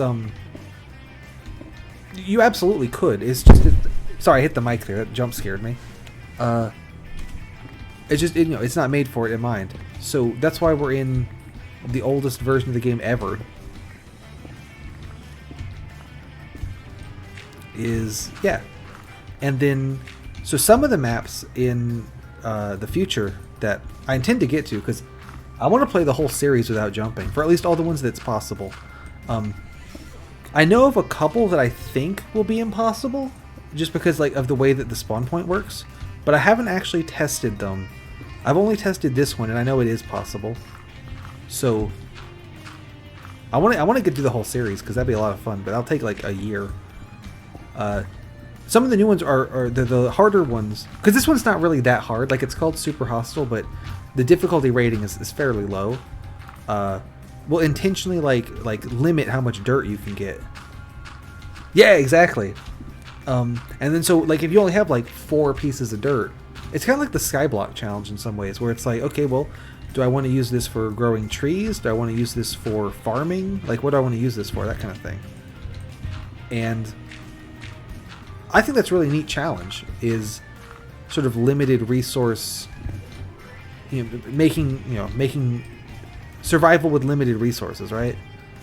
I think that's a fun challenge to add to the game. This one isn't super duper about limited resource survival, but like I said, some of the other ones that are intentionally harder than this get into it a bit more. So the point is, yeah, getting excited to see dirt is a is a pretty common thing as far as it goes. So here's the plan, by the way. We're going to go back to the house. I'm going to put this sand away. I'm going to put everything but the sand away. We're going to sleep because it's going to be nighttime. And then we will come back to the city and use our sand to get that wool. And then I will run around the city some more, looting more shit. Because there's a lot of stuff in there to as you've seen. Like there's those chests full of armor and stuff. Okay, do you think that it would be a egregious sin if I were to organize the stuff in these chests like off camera? Or do you think I need to because how could we prove I didn't jump while I was off camera, right? What do you think? Because like obviously this is a mess. We can put the eggs in the egg chest though. So I think it'd be worth organizing all this shit. And I don't think it'd be very interesting to watch. Gotcha. Yep, we can do that. So maybe what we'll do for the rest of today will be... Let me use this stick to make a bunch more chests. Well, I don't need to make them. I've been collecting them. I think what we'll do is I'll do those things that I said I was going to do. And then get the wool and put the wool on the monument. Oh, by the way, these stone slabs are good because they're, we got wood slabs, we got stone slabs, so we're slabbing it up. New sword. Let me get more cobblestones.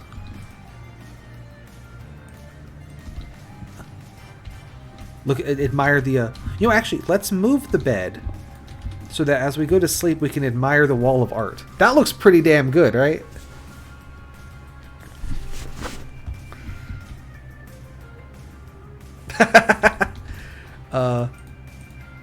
Switch my inventory around here. Okay, so here's the plan. We're going to go back to the ghost town one more time. We're going to get the wool. We're going to get anything else I can grab. Yes, I found some sand, and I dug the sand. And now we're heading back to Ghost Town to use the sand to get the wool. And then I was saying, I think I'm going to do another looting run of Ghost Town, see what else I can grab. Bring it back to the base. And then I'm going to set up all the chests I've stolen. And then spend some time, like, organizing all our shit, because I have so much crap, and it's just everywhere.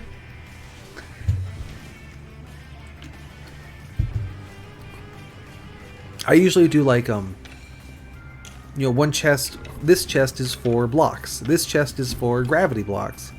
This chest is for food. This chest is for tools, that kind of thing. So I'll probably do something like that. Yeah, I think Ghost Town is the most like thing dense area in the map, if that makes sense. Like as you're just kind of wandering around. Oh, I meant to go up this building. This is like the most, like, the area that's most dense with stuff. For example, I think it's the only area that has 3 wolves in it. I think the only other, the highest other than it is 2, I believe. I might be wrong.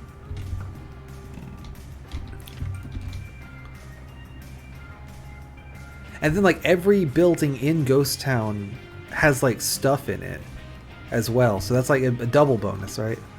I would say that if this map was I'll say more modern, or like, he had made, if this wasn't one of the first ones he did, probably an area like this wouldn't exist, because it gives you so much stuff all at once, and it renders all the other areas a little bit like pointless in a way, where why would you get loot from there when just this one zone has just absolutely everything, right?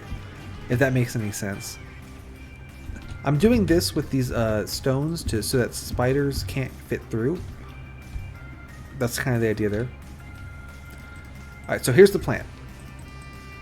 We're going to sand them. So like a more... like a map made more... recently than this, which is not hard to achieve given that this was made in like the BC times, would probably spread the loots out a bit more and not give them all in a single area. But I think it's a pretty cool area, so I'm alright with it.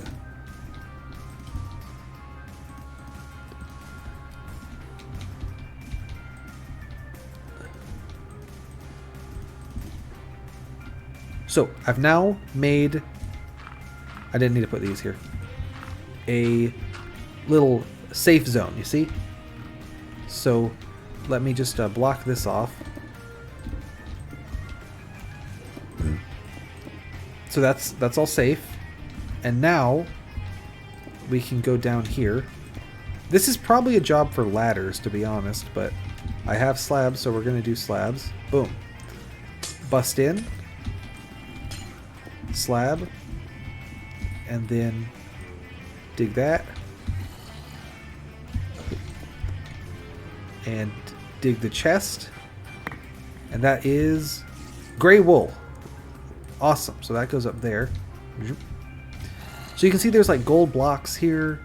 There's an iron block down there. Let's get that. The perfect crime. That's right. I think I can dig iron block with stone pickaxe. Yes. So grab that too. Let's put a light here.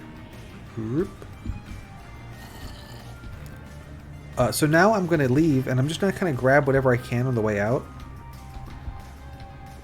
There's more stuff in that room that is actually worth getting, but we won't do it right now because we got the wool. So it's most important is getting back with the wool at this point. Let's swap the iron block too.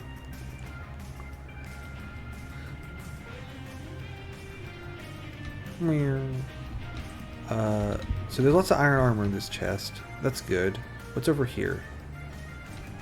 Let's take this. Still got inventory space, so let's just grab stuff from here. Alright, that's all I can take.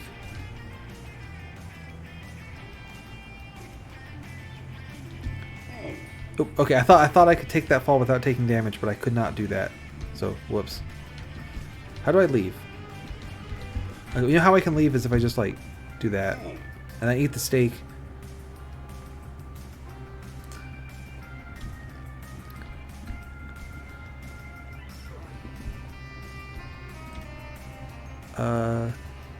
Shovel. Gotta have a shovel. Do I have arrows? I do not have any arrows. Okay, cool. Yeah, like that's another reason I usually make a house in Ghost Town is there's just so much stuff there that the physical act of bringing the stuff back to my house takes way longer if the house isn't in Ghost Town. But, you know, just for the sake of variety, I wanted to make one over there this time. I think that looks pretty nice. So, I think we did pretty good. We're going to go ahead and head this way to get this stuff on the monument.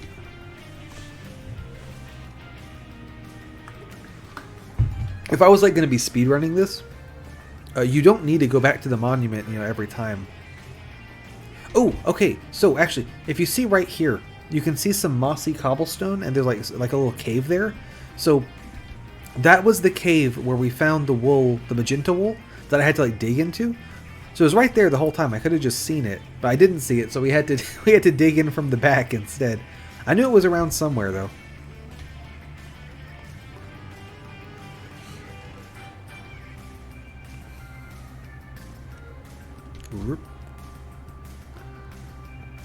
How are we for sunlight? We're good.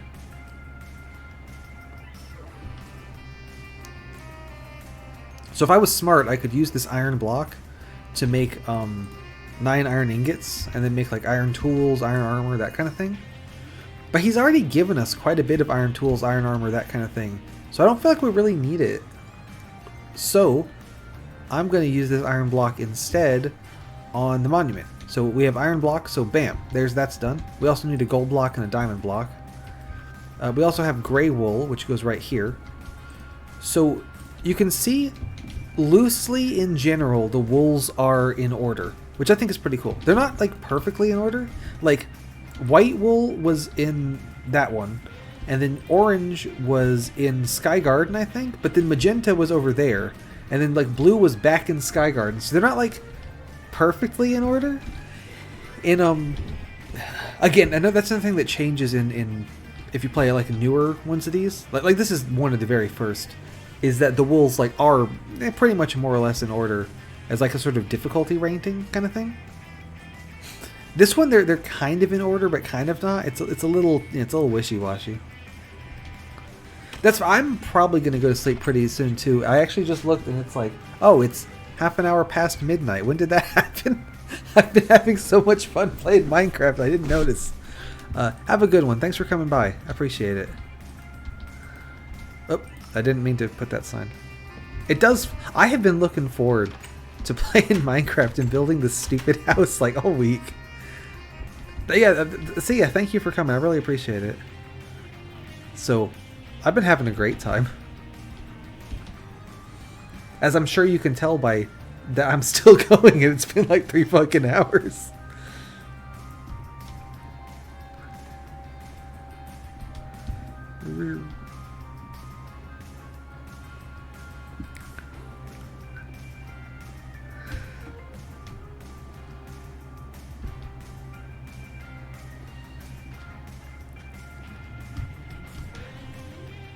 Yeah, it's like how I'm regular magical unicorn, but I'm also impossible game challenges daily.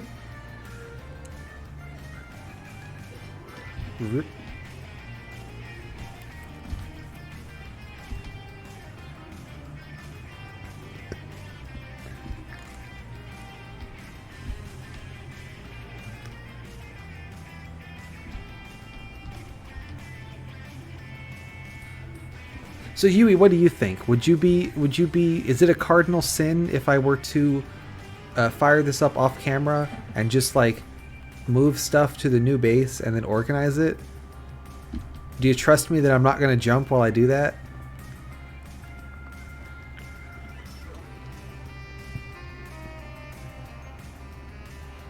Cool, yeah. So I might spend some time like tomorrow just kind of getting everything organized. Yeah, you believe me. To yeah, get everything organized and just I really like this little like I think this looks really nice. Like obviously the floor is like not a consistent thing, but that's fine. You all go in there. Go. Where's my... Do I have more chests somewhere? Yes, I have 15. Do I have more? No, that's eggs. That's axes. We absolutely have to keep the egg chest. So here's my sneaky scheme is... Oh, I need one... Oh, I have one more. Boom. There we go. So, I've got lots of storage space in this room. And then if we need more... So you can't... I'll demonstrate this like this. You can't... If I put a chest like this, I can't open the bottom one. I can only open the top one. But... that works. You can do that. So I can have half the chests like floating in the air like this, and then like have twice as many chests, right? We could gussy it up by like oh, I used all the fences already, but you know, you could imagine like putting some fences here, so it's like sitting on the fences. I don't know if you can open the chest if it's on fences. Maybe you can. Yep. And then if this is still not enough storage, I can make a second floor of the house for more storage, either below or above. So I think this would look really nice with a brick floor. I don't know if I have enough bricks for it though, because we saw how much sand I needed. So it'd be like half brick, half sandstone. Ooh, more signs. The idea with the signs is I want to label what's going to be in each chest. So this one's eggs, obviously. But each sign takes up an entire inventory slot because this version of the game is old as dirt and doesn't make sense. So I'll have to ferry signs back and forth a couple times. I'm trying to think if there's anything else to do before I call it. Oh, there is something else to do. Okay, string. We need to finish painting.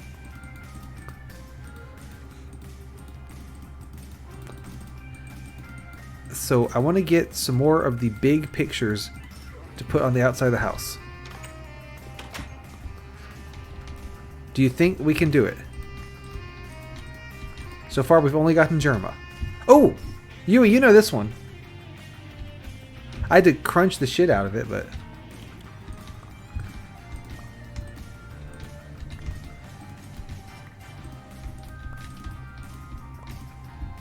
Oh, and then, okay, this is a good one as well.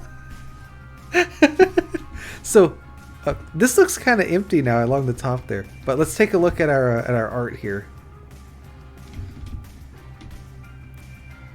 That actually, this looks a lot better zoomed out because you don't quite see how like pixel crunched it is. That looks great. And we got no fun allowed, and we got the gorilla's laser. I'm gonna actually put 2 more on top there. I agree. Whoever drew that is pretty cool. Whoever like bit crunched the fucking shit out of it probably shouldn't have done that. It deserves better. You know what? That's true. I brought him back down to his original resolution. You did a really good job working with that, though. I was really impressed. Thank you again for doing that. I super appreciate it. The no fun allowed sign? I should do that. That'd be fun. I need to draw more. I haven't done much lately because I've been freaking out about battle bots. No, my painting! Okay, it's gone forever. No, not you too. Okay.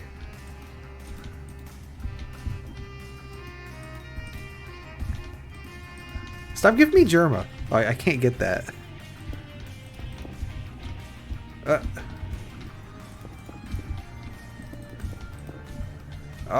Got it. Yeah, rip to... Did it... Might it have... Could it possibly have landed on a little ledge? I think it's... Oh! It's right there! It's right there! We can save it! We can save the painting! Hang on. This is important. Ladders, go.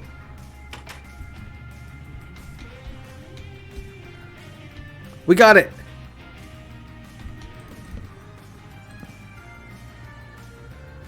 And all it took was 3 ladders.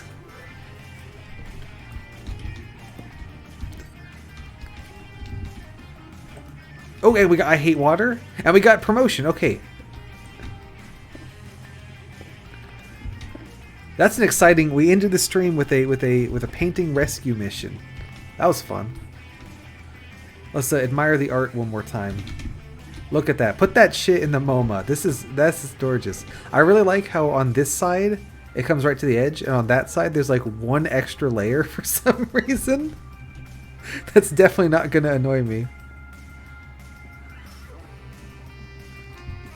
Like right here, it's like 1 too wide.